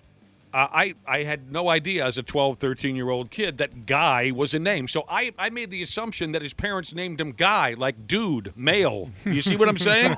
Yeah. I'm like, what do you mean your name is Guy? Yeah, I remember having the same reaction. What? Where I thought, was that like his nickname or something? Like, nope, that's the name. These things can happen. The name of my friend is Guy Bangs. No. Come on. Bangs. You can't spin stories like that, Randy Shaver, and expect Andrew DePaula to believe it. He's a 3-time Pro Bowler, and he's a captain on the Minnesota. You do not have a friend named Guy True. Bangs. Yes, I do. Did he end up embracing? Oh, I bet he does. Did he embrace it? Back in that day, I don't think we even thought about that stuff. So. Although, what do you put with that last name? Right. Yeah. Yeah. Right. Good point. Pokes. Never. That's a brilliant addition to the conversation, Randy Shaver. I appreciate that. And Brad, you bring up a good point. It just probably doesn't matter. You're going to get crap no matter what. Speaking of all these babies, going back to something we talked to you about last week, Andrew DePaula, in a show of solidarity, 2 of us on the program went out last week and got vasectomies, Josh and I. Here we go. Yeah. Here we go. Yeah. Show of solidarity. Welcome, boys. To show that we support. Yes. We're friends. We're calling ourselves the No Balls Club. I don't think that's how it works. And don't they just take your balls? Vasecta A bros. little different procedure, I think. We've chosen you as our leader, Depot. Yeah, you're the captain, Captain. You're the captain of our captains. Happy to lead you guys on this journey. Appreciate it. We knew we could count on you. Assault with a dead weapon.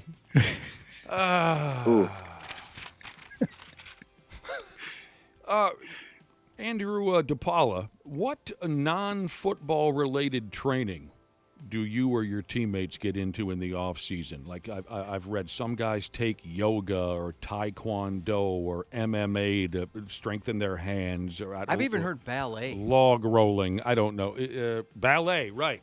Have you or do you know of any of your teammates who do any non-football related training? No, like specifically for the benefits that like translate to football? Or Yes, just, like, guys yes. That have So they weird think it might habits? translate to football, yes. No, I can't think of any like weird ones.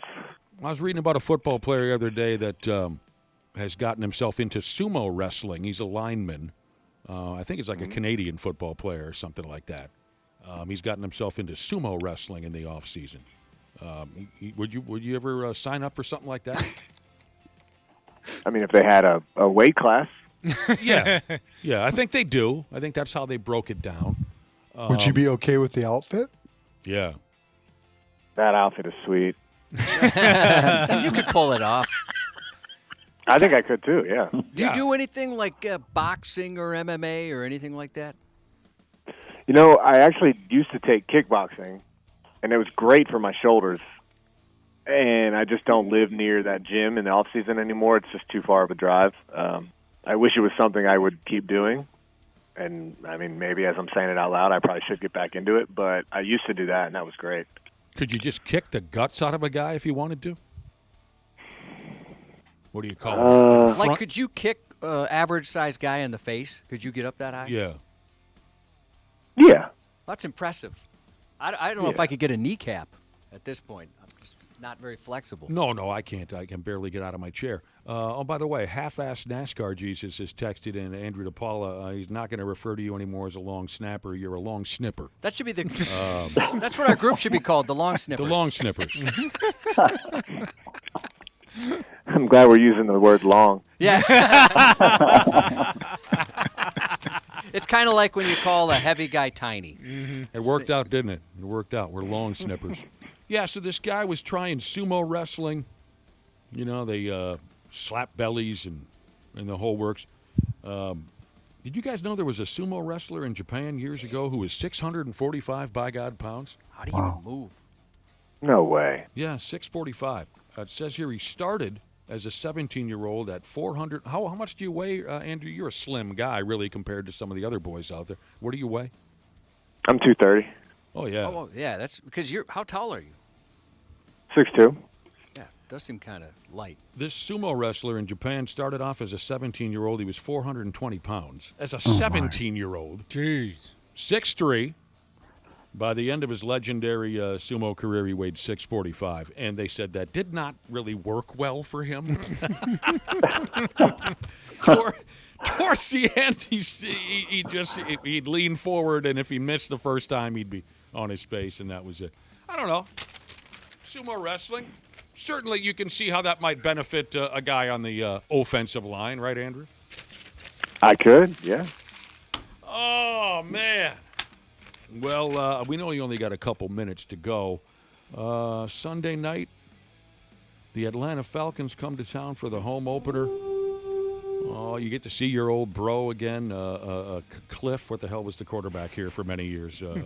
Kirk Cousins. You get to hang out with him again. You guys maybe shake hands, Andrew? Yeah, I think we will. He's got I'm sure. What's the brand name of clothing that he Kohl's. likes so much? Not the store. Brand new Kohl's sleeveless button-up collared shirt. Yeah, let him know he still owes me money for getting him that endorsement. That is true. That was Dana's joke. Dana started that joke, by the way, the Kohl's cast. We're not lying. That's a true story. Dana's in a documentary about it. Just to know who you're dealing with. And my buddy is a manager at one of those swanky restaurants downtown, and he says Kirk Cousins has a reservation. He reserved a room for him and some of his teammates. And he said he's going to hit him up, let him know, like, hey, you owe my pal some Kohl's cash, pal. Come on now. Yeah. Pony up. Fair is you fair. are directly responsible for that. It's true. Fair is I'll make sure credit is given where credit is due. Thank you, Andrew. I knew I could count on you. If he argues, kick him in the face. Yeah, you've got the ability. Hey, Andrew DePaola, go out and have yourself a good time Sunday night. Get a win if you can. We always appreciate your time here on Friday mornings on the Programski. Yeah, always great Friday morning talking with you guys. Thanks again. All right, have a good one. So long, Depot. Leader of the Long Snippers. And again, thank you to our pals at Luther Kia of Bloomington for sponsoring our conversation with Andrew DePaola. We always dig when we run into the folks at Luther Kia of. All right, we're trying to hook up one of our listeners with a life-altering prize. We call it the Purple Pickum Challenge, all brought to you by Xfinity and Dickey's Barbecue Pit in Eagan. Here's the setup if you missed it last week, and we'll have to give you a little setup every time. We don't want folks being completely lost. You listen to 93X every week this football season. Listen weekdays during the 9 a.m. and 3 p.m. hours. That's how you can catch that contest keyword for Purple Pickum. When you hear it, you text it in to 651-989-9393 for your chance to win a $25 gift card from Dickey's Barbecue Pit in Eagan, you'll automatically be qualified for that week's Purple Pickum drawing. We draw a qualifier. We put them on the radio, and they predict the halftime score and the final score of this week's Minnesota game. Let's pull Nick onto the radio station, otherwise known as Fold Shaver Like a Taco Jesus. Good morning, Nick. What's going on, boys? Hey. Let me tell you something. It's Friday, and we ain't got to do. That's what's going on. We're having a good time with our bros here. From Prior Lake, it says here, huh, Nick? Yep. Tell us about the Jesus name. I think you came up with it, actually. Me? Yeah, I usually just text in without a name, and I think you just started saying it. Oh, I don't remember that. Fold shaver Yeah. like it. I thought maybe you were, some kind of a sick maniac stalker or something like that for Randy Shaver. Maybe. What do you do down in Prior Lake? I'm actually an auto mechanic in Brooklyn Park. God dang. I wish I was a friggin' auto mechanic. We have these conversations on the air all the time. Wish I had that skill set. You telling me you drive from Prior Lake to Brooklyn Park every day for work? Yeah, I love traffic. You kind of sounded sarcastic, but kind of didn't at the same time. How come you work so far away? Hey, man, I love traffic. It's my passion. We it gives me a lot of time to listen to the radio. Hey, we appreciate that. Hey, get a new job in Sartell, would you? Yeah, thank you, traffic. We appreciate you fellas and ladies quite a bit, the ones who know how to fix our automobiles. So here's what we need from you, Fold Shaver Like a Taco Jesus. We need your prediction for the halftime score of this weekend's Minnesota game. All right. I'm picking Atlanta at 10, Minnesota 17. All right. And how's she going to look at the ass end of the ball game? Atlanta 23, Minnesota 34. Yeah, all right. All right. Here's what you need to know. Not only Folds Shaver Like a Taco Jesus, but anyone else who's interested in getting involved in the Purple Pick'em, if you correctly predict either the halftime score or the final, you'll win $1,000. If you correctly predict both the halftime and the final, you'll win $100,000 and a trip to that big effing game at the end of the football season. Drive safely today, Nick. Yeah. And say hello to under everyone. 100? Huh? I'll keep it under 100. I bet you know how to drive, too. That's the way to do it. I bet you know what you're doing behind the wheel. Say hi to everyone in the shop and everyone back at home in Prior Lake. All right, thanks. Thanks for getting involved in our Purple Pick'em. Well, there we go. We've got that all made official. Randy Shaver, Brad Ryder. I know we'll continue talking a little bit of football here in a minute. Well, I guess you could file this under, talking football. Earlier, we were having a conversation. What a huge day for heavy metal and fans of heavy metal. Josh told us earlier there is a Spinal Tap sequel coming out this weekend. I hadn't heard a word about it until today. What about you boys? Had you heard about the Spinal? I had not heard it. I had not heard that either. Spinal Tap sequel comes out today. Yesterday, we found out that the legendary, I swear to God, Josh, I'll start to cry. The legendary Twisted Sister is embarking on a 50th anniversary tour. Massive for me. Absolutely massive. Dee Snider, one of the most underrated singers, frontmen that has ever had a live microphone in his effing hand. That's Love crazy Twisted that Sister. It's 50th anniversary. Mm-hmm. Wow. And finally, and this is where a little bit of football comes into play. Josh, I think I'm going to surprise you with this news. I don't think you're aware of this. This weekend, the Pittsburgh Steelers play a football game. Can anyone look up who they're playing? They're playing at home against, is it? Seattle. Sunday? I think it's Seattle. Okay. Does this involve the national anthem? Yes. Apparently, according to a listener or two, Bruce Dickinson from Iron Maiden is going to sing the national anthem at the Steelers game this weekend. What a massive day for heavy metal. Yep, that is true. Oh, my damn. I bet there's going to be more than a few people at that ball game that are unaware of this.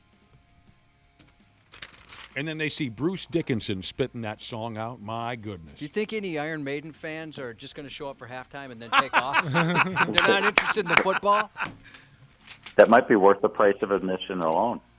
My dad and I used to go to a lot of Vikings games together, and I'll never forget, hungover to beat hell, sitting in the old Metrodome next to my old man, and the Vikings were bad, I think, at that point, and whatever. We're going through the routine. I'll admit that there were a few games we went to just because we had bought season tickets and we felt like we had to, right? Yeah, obligated.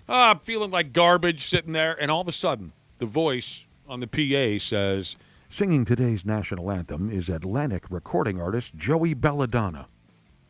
And I was the only guy that shot out of my seat, and I said, "Joey Belladonna?"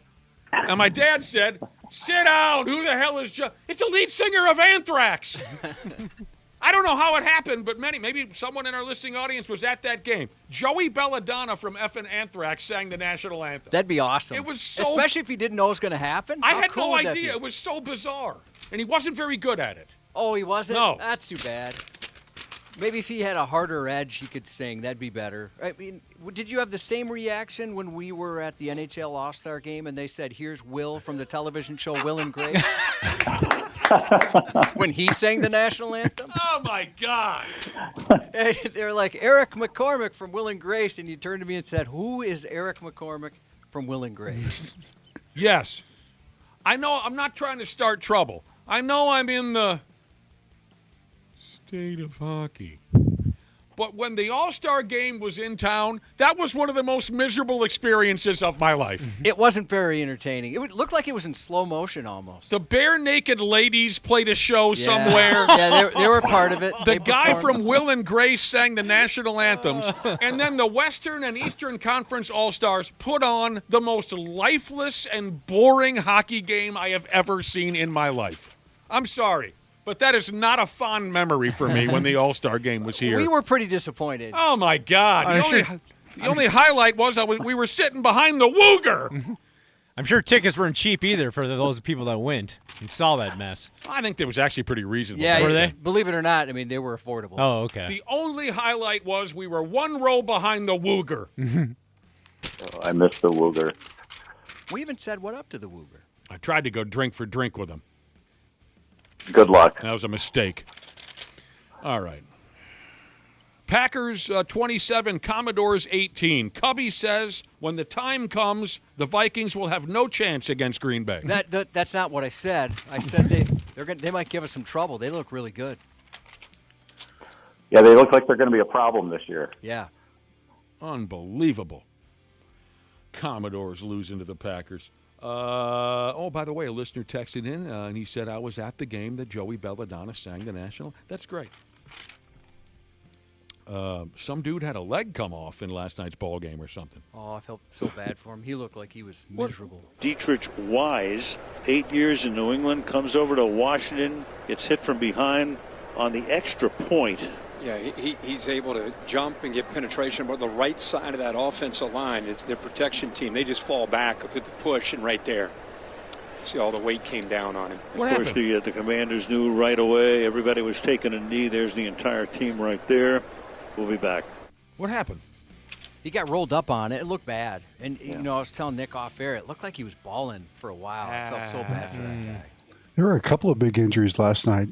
Austin Eckler is probably lost for the year with an Achilles injury and a broken collarbone for Jaden Reed, so he's going to be out for a while. So some significant injuries. Go out there and they get hurt. All right, so Cubby says the Packers are the far superior team to the Vikings. No, that's not what I said. Very, very good. Yeah, they're very good. What do you think of this, Nick? Yes. Oil Spill Jesus went to a White Sox game in Chicago, and Lou Graham sang the national anthem. Oh. How lucky would See, that Brad be? Ryder got a reaction from Brad Ryder. That'd be awesome.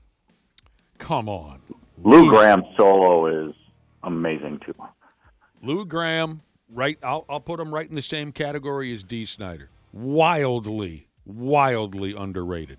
Listen you to throw that Midnight Blue on the radio, and that's going up to 10. Yes. That'd be pretty cool if they let him follow up the national anthem with Midnight Blue, or Feels Like the First Time. Yeah, play a little mini set. Foreigner was a friggin' hit machine.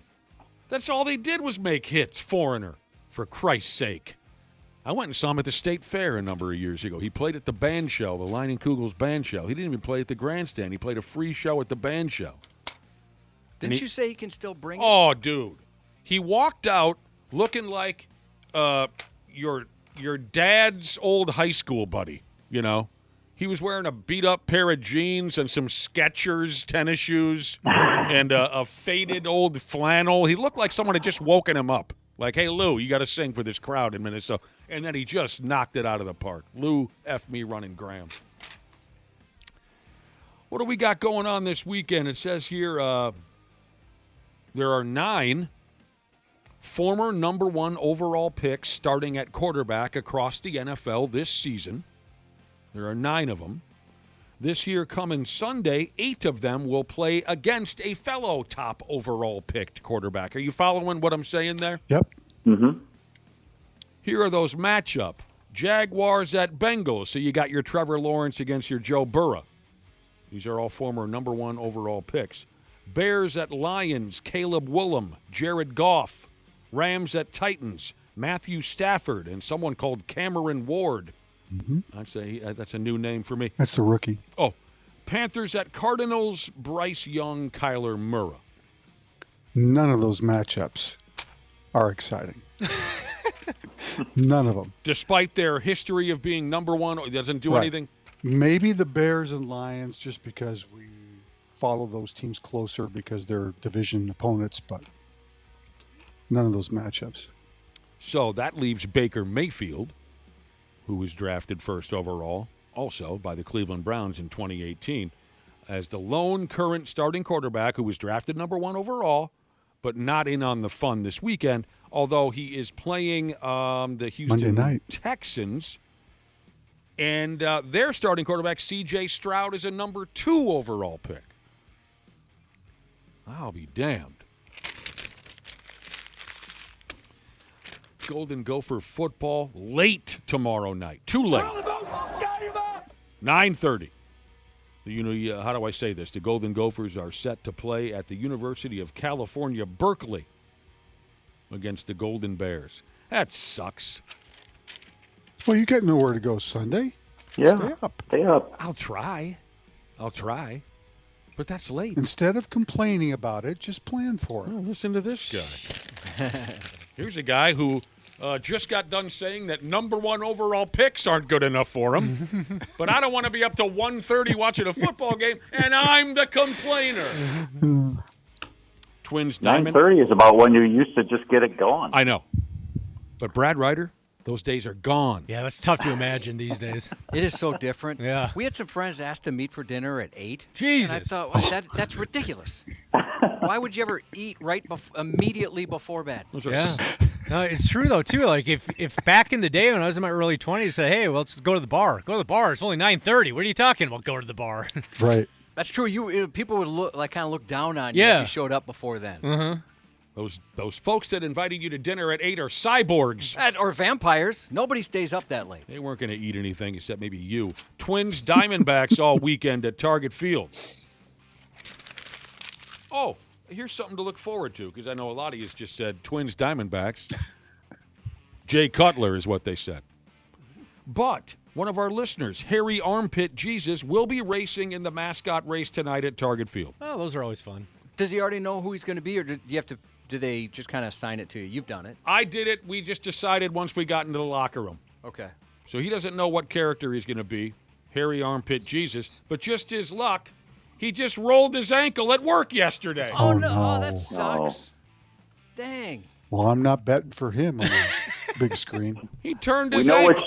We know which one he'll be. He'll be the last one limping. He's in a walking boot. Oh, that's true. Now we'll know him. He turned that sumbitch over. Yes, you know what he does for a living? He's a fluffer. Oh, wow.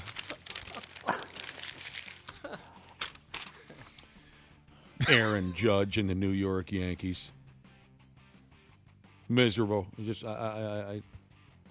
everything about Aaron Judge and the New York Yankees just make me sick to my stomach.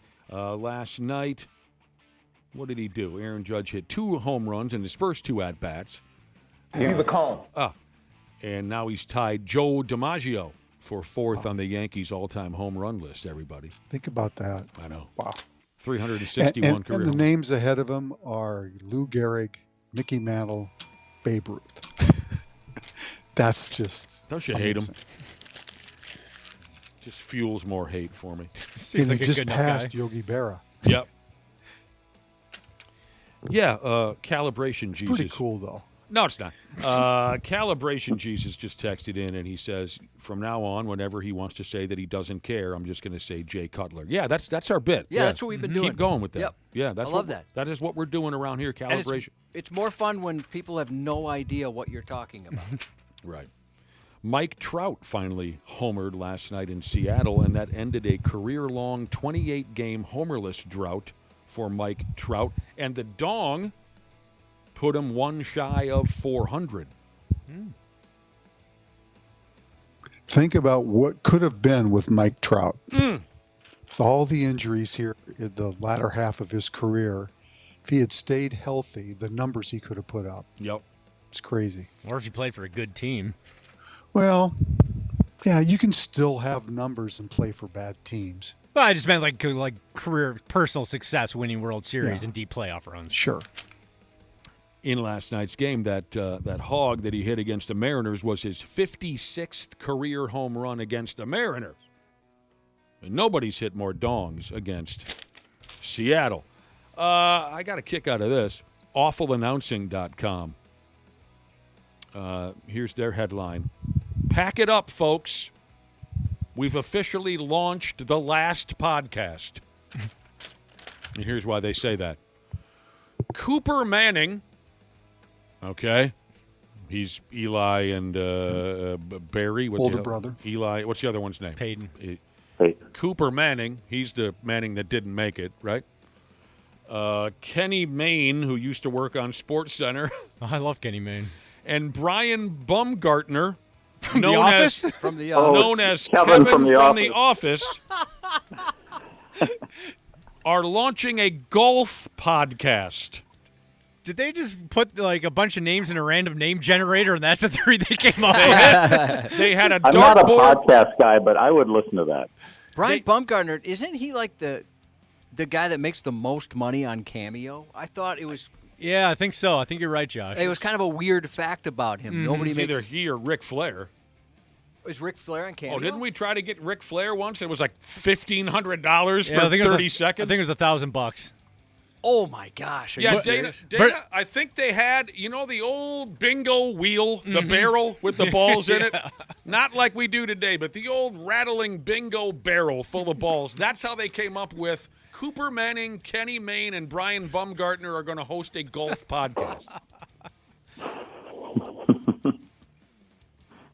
Has anyone ever wondered what Cooper Manning, Kenny Mayne, and Brian Bumgarner thought about golf? No. Probably My sense not. is that they probably won't talk about golf much. They'll kind of branch out a little bit. Yeah. That's awesome. That is, speaking of Ric Flair, Jesus balls, Jerry the King Lawler Upton had another stroke. He's 75 years old now. This is his third stroke. Oh, man. But they say he's doing all right, and he'll be home in a couple of days. I don't friggin' know. He's just got to rest up a little bit, they say, before he goes back to dating women 45 years younger than he is. That's got to be exhausting. Yeah, no wonder he's had 3 strokes. They go to dinner at 8. Jerry's used to that late night lifestyle, though. He's the king, for Yeah, Christ's he's sake. gotta The be. king of Memphis. He can handle it. Man, is he a pimp. In 2023, he had a massive stroke, is what they're calling it here. Spent a few days in the ICU, went home. Even as far back as 2018, he had a stroke. And, of course, most wrestling fans know in 2012, the sumbitch died on television.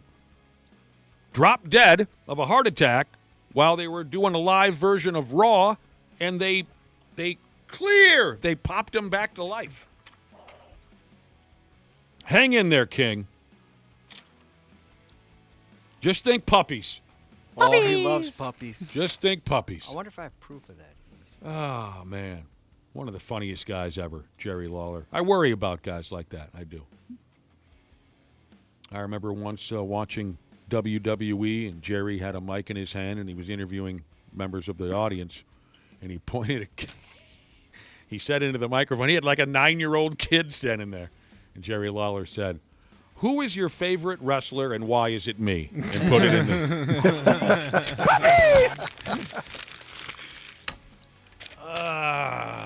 Yeah, him and JR together is nothing better. Dude. We could do that all day, couldn't we? Absolutely. Whoa, what was that? Ah! My favorite being one night, King and JR are, of course, calling Raw, and Vince McMahon's music hits, and Mr. McMahon begins to walk down the aisle. And he hadn't been seen on television in about a year. And over again, as McMahon is walking the aisle, Lawler's doing this.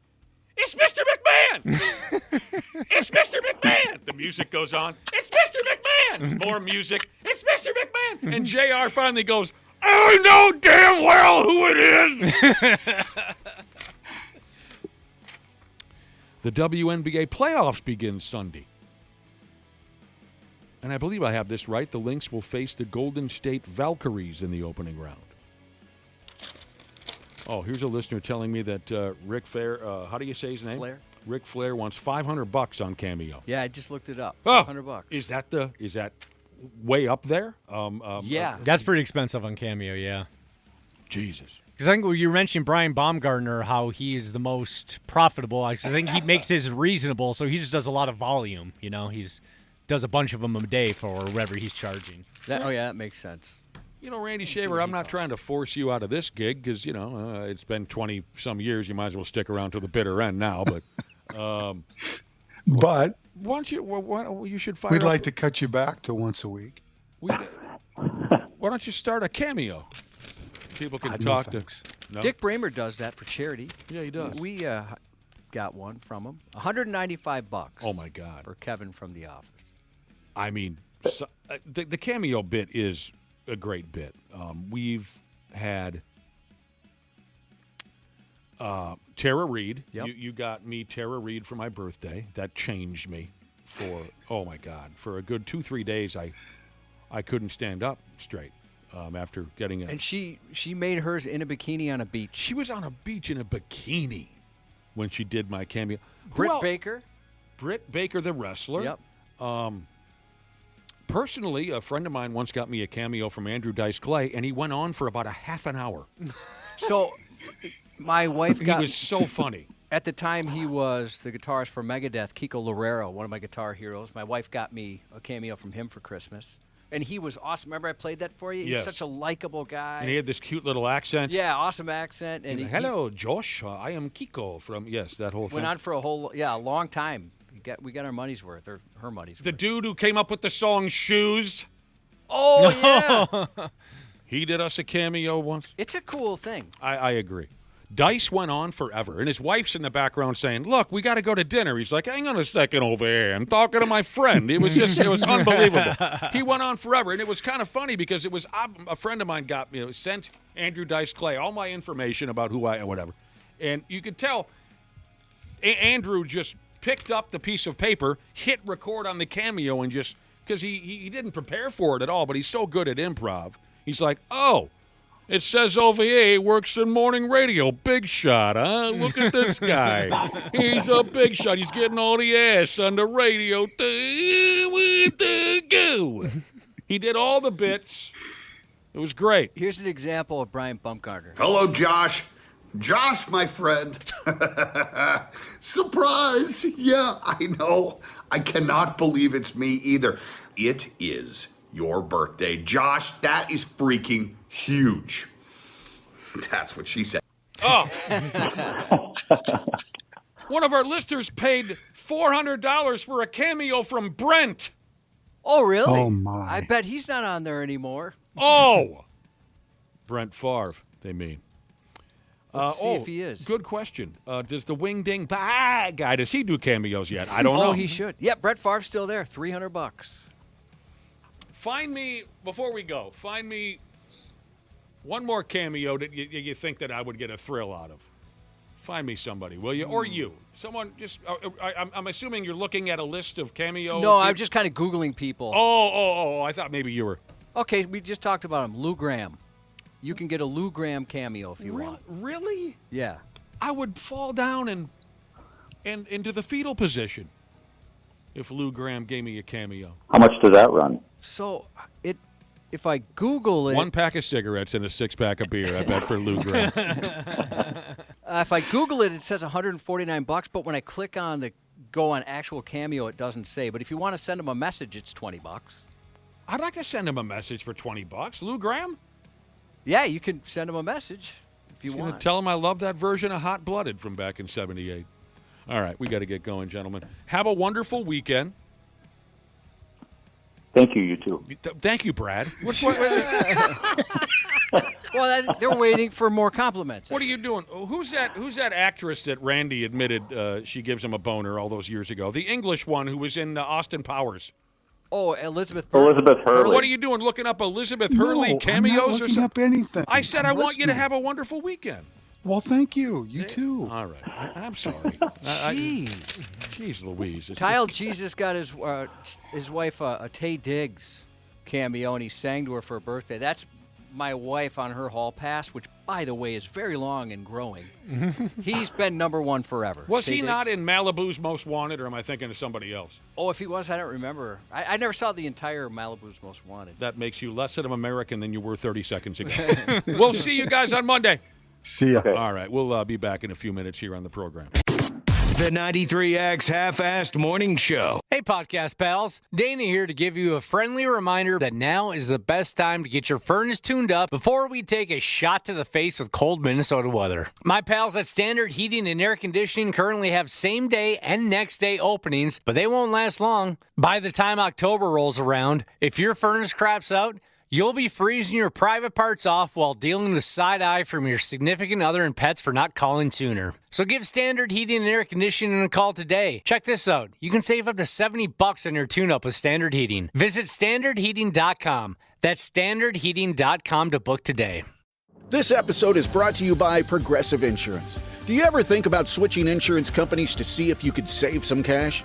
Progressive makes it easy. Just drop in some details about yourself and see if you're eligible to save money when you bundle your home and auto policies. The process only takes minutes, and it could mean hundreds more in your pocket. Visit Progressive.com after this episode to see if you could save. Progressive Casualty Insurance Company and Affiliates. Potential savings will vary. Not available in all states. Hi, I'm Joe Saul-Sehy, host of the Stacking Benjamins podcast. Today, we're going to talk about what if you came across $50,000? What would you do? Put it into a tax-advantaged retirement account. The mortgage. That's what we do. Make a down payment on a home. Something nice. Buying a vehicle. A separate bucket for this addition that we're adding. $50,000, I'll buy a new podcast. You'll buy new friends. And we're done. Thanks for playing, everybody. And we're out of here. Stacking Benjamins. Follow and listen on your favorite platform. The Half-Assed Morning Show. Minnesota's 93X. It's our pleasure. Believe me, it's our pleasure to be here with our effing glorious listening audience. The mighty brother and damn sisterhood. We're closing in on 8:33 here. It's the Friday broadcast. Going to be a great weekend. Going to be hotter than Dutch Love. Josh. Yes. Do you have FOPO? Do you think you have a touch of FOPO? No. Dana, FOPO? FOPO. I think you need to explain more about what it is. Fear of other people's opinions. I like other people's opinions. Just for the record, as I've said before, I don't give my opinion. I give the correct answer. I like, maybe I'm off on something. I like to hear what other people think. You do not have a fear of other people's opinions? No. I mean, how they might perceive me certainly can make me nervous, but if I like to hear how people think on various topics. All right, then. There's something new I learned about here. FOPO. It's a newly coined term by a psychologist. I should probably speak with a psychologist at one point or another. Like to tell them how it is? Yeah. Straighten them out on what they're doing. Yeah. Make sure they're up to par. Oh, I love to tell people how to do their jobs. It's a newly coined term by a psychologist named Michael Gervais. FOPO, fear of people's opinions. It describes anxiety about what others think. And he says it might be a hidden epidemic. So, Dana, FOPO, yes or no? No, I don't think so. I'm kind of used to people having opinions about me. Yeah, everyone's got something to say. It's bad. FOPO is bad, according to this psychologist. Chips away at your self-confidence. Makes you doubt yourself. Diminishes your performance. Oh, no. Drains your emotional... how do you say this, Josh? It drains your emotional energy. Here are the symptoms of FOPO. Tell me if you guys have fallen into line at least once or twice with this. Pretending to enjoy a movie or TV show just to fit in. No. I did that in high school with The Matrix specifically. You did? The Matrix was like the hottest movie. Never saw it. And I went and saw it, and it got done, and I'm like, I don't know what the hell just happened.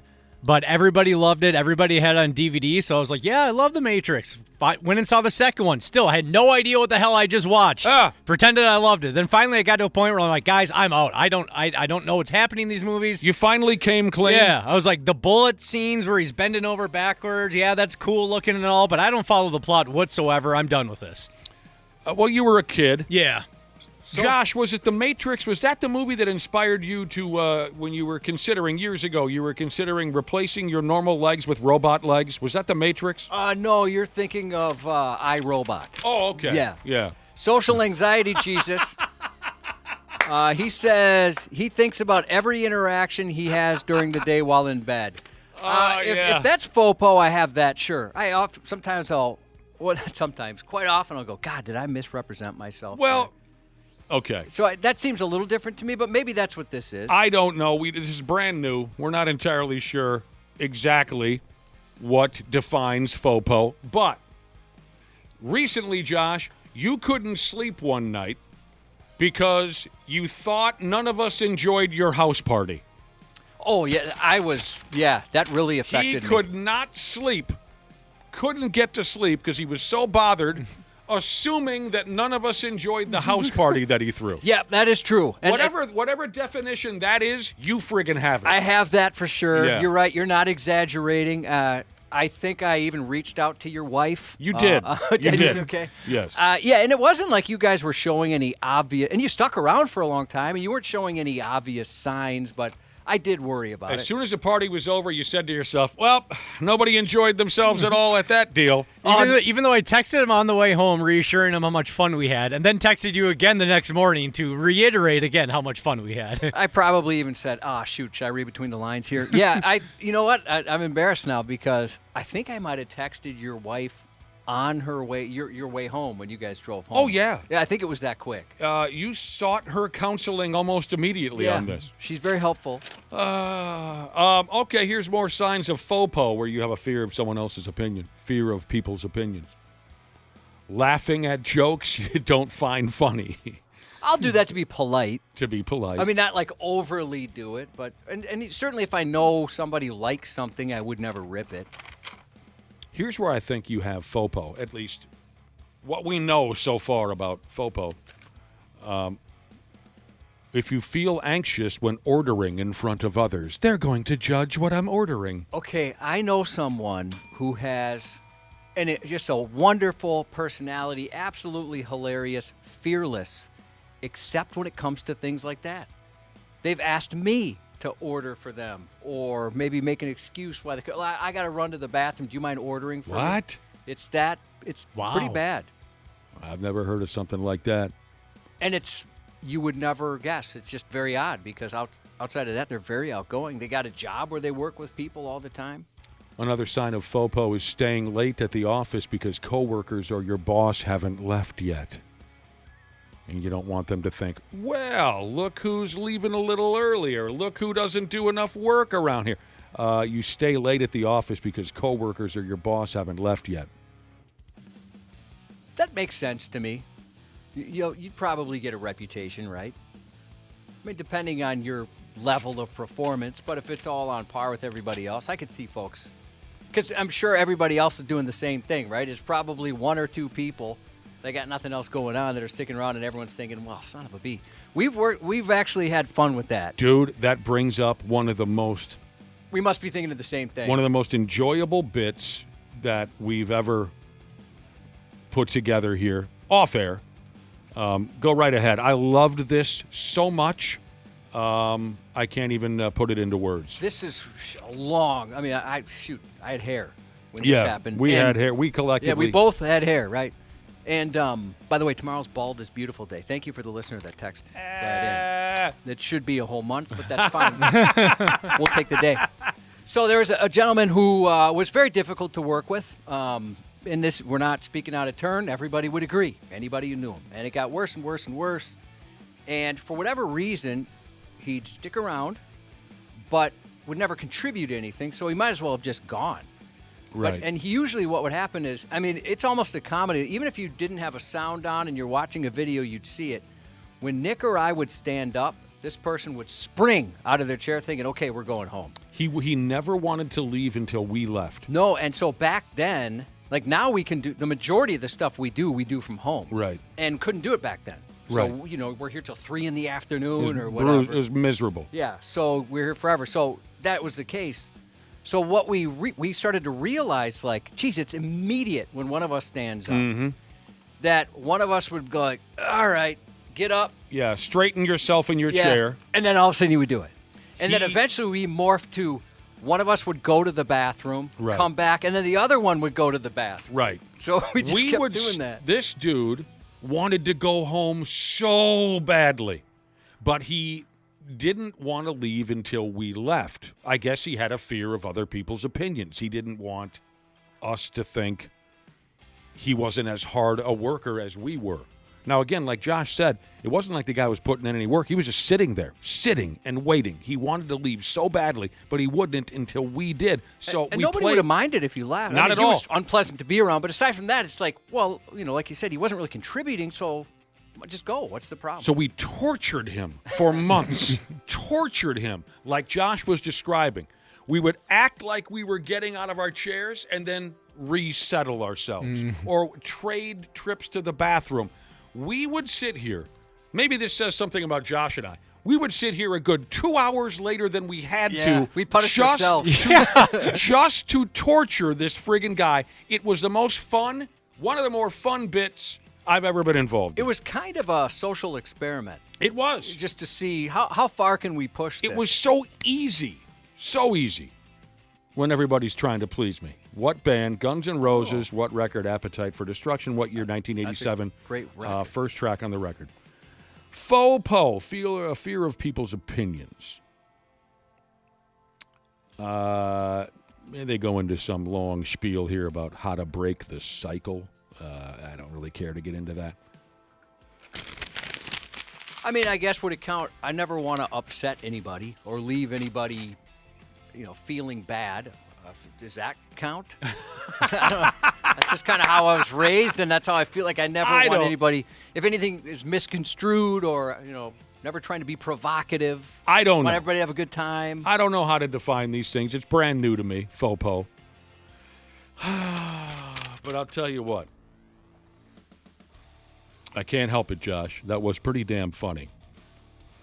When we left your house party there a few months ago and you instantly texted my wife saying, I'm sorry, that sucked. Oh, my God, I can't believe.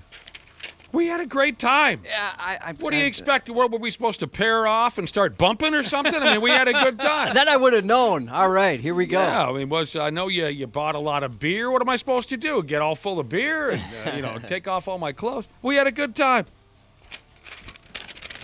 Here's a listener by the name of Brando Jesus. I like it. Yeah, it's kind of cute. He says, when I'm at a party and I'm done drinking, I'll hold an empty beer can so I don't get crap for not drinking. Must be a little younger. Yeah. Mm-hmm. Although I shouldn't say that because I still know people who, isn't that the worst? The people who think they're the drinking police? Yes. Why aren't you drinking? You going to start drinking yet? I cannot stand that bit. I look back and very embarrassed about some of the things I would do in college. Like, oh, come on, you're not going to take a shot. Like, oh, God, who was I? The shots guys are the worst, yes. too. The shot, you got to take a shot. You want a shot of this. You want a shot of that. No. I've never been a big drinker, as you guys know, and there are some times when I was younger, especially, I'd feel a little self-conscious about it. Now I don't care at all. You can say whatever, fine. It doesn't bother me. But it is kind of weird sometimes with shots. Like, you're not trying to be rude if you don't want one, but sometimes people think you are being rude if you don't accept a shot or something. They're idiots. And it's not that at all. It's just there's nothing else like that.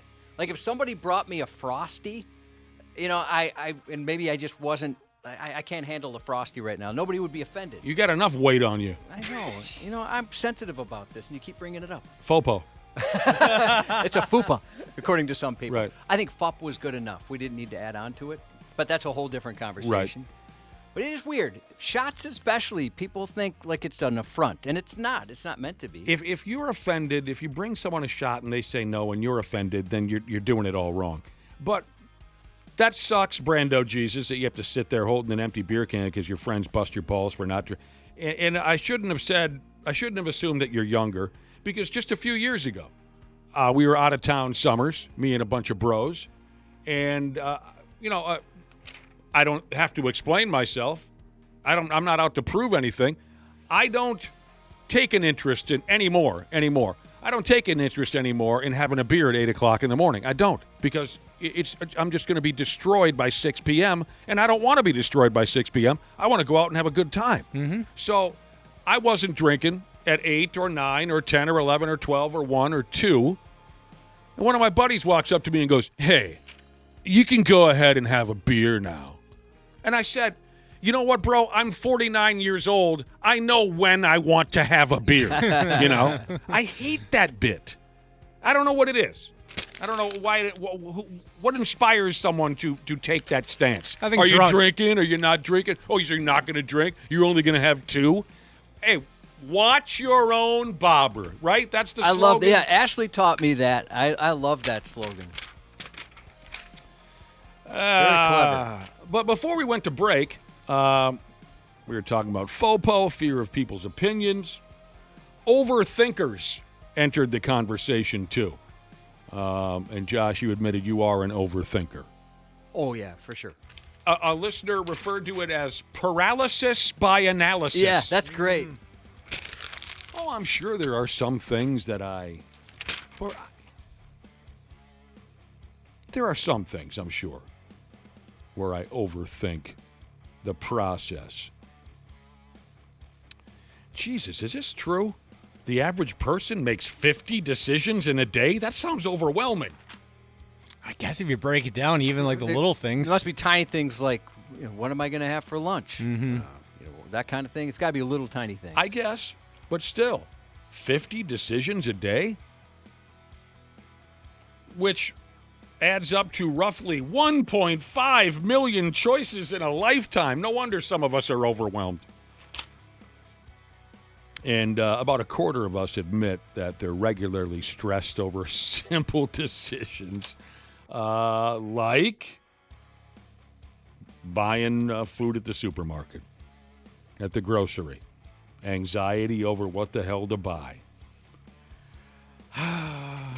Man, when you talk about this stuff, when you think about it, it's a battle for some folks.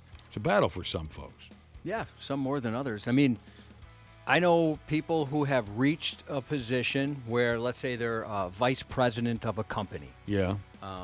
One notch higher and you're the president. That's it. You're the top dog. But they don't want it because they don't want to be that person that is in charge of all the decisions. They've made it as far as they want to go. They don't want that pressure. I can understand, I guess, a little bit of that. When I was assistant program director here. Oh, you loved that. Oh, which I did not want. Man, you were one happy guy. Oh, boy, that was not what I was interested in, caring for things that nobody should care about. Having to call somebody and let them know dead air is bad when they know and they're already feeling terrible about it. But we had a boss at the time where you had to let them know, make sure they know you shouldn't have dead air. But our boss at the time, who's a complete goofball, He's like, hey, you know why I like having you in this position? Because I know you don't want my job. I don't have to worry about you backstabbing me. I don't have to worry about you just clamoring to take over the position. Did you say, ain't that the damn truth? Yeah. Good Lord. Oh, here's a listener who texted in to say, if you choose not to decide, you still have made a choice. What song?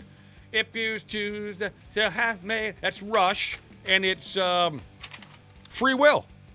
Yeah, it sounds like it's from a movie, too. That is very wise. Oh, Rush has a lot of wise, how do you say it, song lyrics. Well, they're intelligent gentlemen. All right. We got to go. It's Friday. We hope everyone has a terrific weekend. I mean, some of you might be running out to go see Spinal Tap Part 2, which I just learned about an hour and a half ago. I'll wait to rent it, but I do want to see it. I will say this. As excited as I am to see Spinal Tap Part 2, I have to go ahead and call the original slightly overrated. I agree, and that's not to say it's not a good movie. Right. But you're right. People, at the time at least, well, since then too, have treated it like it's the best comedy of all time. And it's very good. It's very fun, especially, both of us love that kind of music. Yes, it was a great mockumentary. Harry Shearer and Michael McKean and Christopher Guest are effing brilliant. Especially together. Yes. They're so good. But I have to call it slightly overrated. Yeah, and that's not ripping the movie. It really is. It's one of those that's not as good as people make it out to be. Not that it's bad, obviously. One of my favorite stories about the original Spinal Tap, which came out in, was it 82, 83? It must be, yeah. Right in that wheelhouse. 82 or 83. See if you can find it as quick as you can. Oh, it's 84. I wouldn't have guessed 84. that. I would have guessed on the 82 side. Well, it doesn't matter. Early to mid-80s. One of my favorite stories about Spinal Tap, the original, was two drummers from two heavy metal bands who couldn't have been any bigger in 1984. One was, I'll get there in just a second, he's dead, Frankie Banali from Quiet Riot, okay? Couldn't have been any bigger in 1984. Went to see Spinal Tap, the original, with Scorpions drummer Herman Rarebell, okay? Massive at the time, both of them. Together they went to go see Spinal Tap, and I heard this story from Frankie Banali. He said at the end of the movie, Frankie said he was in tears. He was laughing so hard because so much of the idiocy in that movie was friggin' true. It rang true to them. How clueless these musicians were and so arrogant and the drugs and the stupidity that is involved in the music industry. So Frankie Banali said he was in tears. He was laughing so hard at how true to life all of it was. And he said Herman Rarebell from the Scorpions was so offended he couldn't even get out of his chair. Oh, really? He was so pissed. Really? Yes. It's too bad. Yes. So that's really cool that they made another one. All right. Yeah, and there's going to be a new Spaceballs. That was one of my all-time favorite comedies as a kid. Never saw it. That's shocking to me. I know. That's one of those movies. There's a few movies, and I'm sure everybody has this movie or two where you've seen it, dozens upon dozens of times. And Spaceballs was one of those.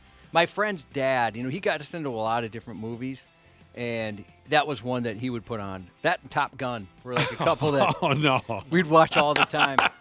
And he had he's the first kid I ever knew where his family had a big screen TV and all the Bose speakers, surround sound, and all that stuff. Yeah, it was pretty awesome. Oh, my God. Have a great weekend, everybody. Officer Nasty Jesus wants a shout-out for his brother, a.k.a. Electrical Bitch Jesus. He's getting hitched today. Congratulations. Iron Range Jesus is looking for a last-second shout-out to his brothers and sisters in the local 110. Happy heavenly birthday to an awesome stepdad named Curtis. Happy birthday to Blainebrook Jesus from your smoking hot girlfriend, Amanda. And happy birthday to Aaron from your cuz, Two-Putt Jesus. As Nick said, have an awesome weekend. You're listening to the radio. The 93X Half-Assed Morning Show. Hey, podcast pals. Dana here to give you a friendly reminder that now is the best time to get your furnace tuned up before we take a shot to the face with cold Minnesota weather. My pals at Standard Heating and Air Conditioning currently have same-day and next-day openings, but they won't last long. By the time October rolls around, if your furnace craps out, you'll be freezing your private parts off while dealing with side-eye from your significant other and pets for not calling sooner. So give Standard Heating and Air Conditioning a call today. Check this out. You can save up to $70 on your tune-up with Standard Heating. Visit standardheating.com. That's standardheating.com to book today.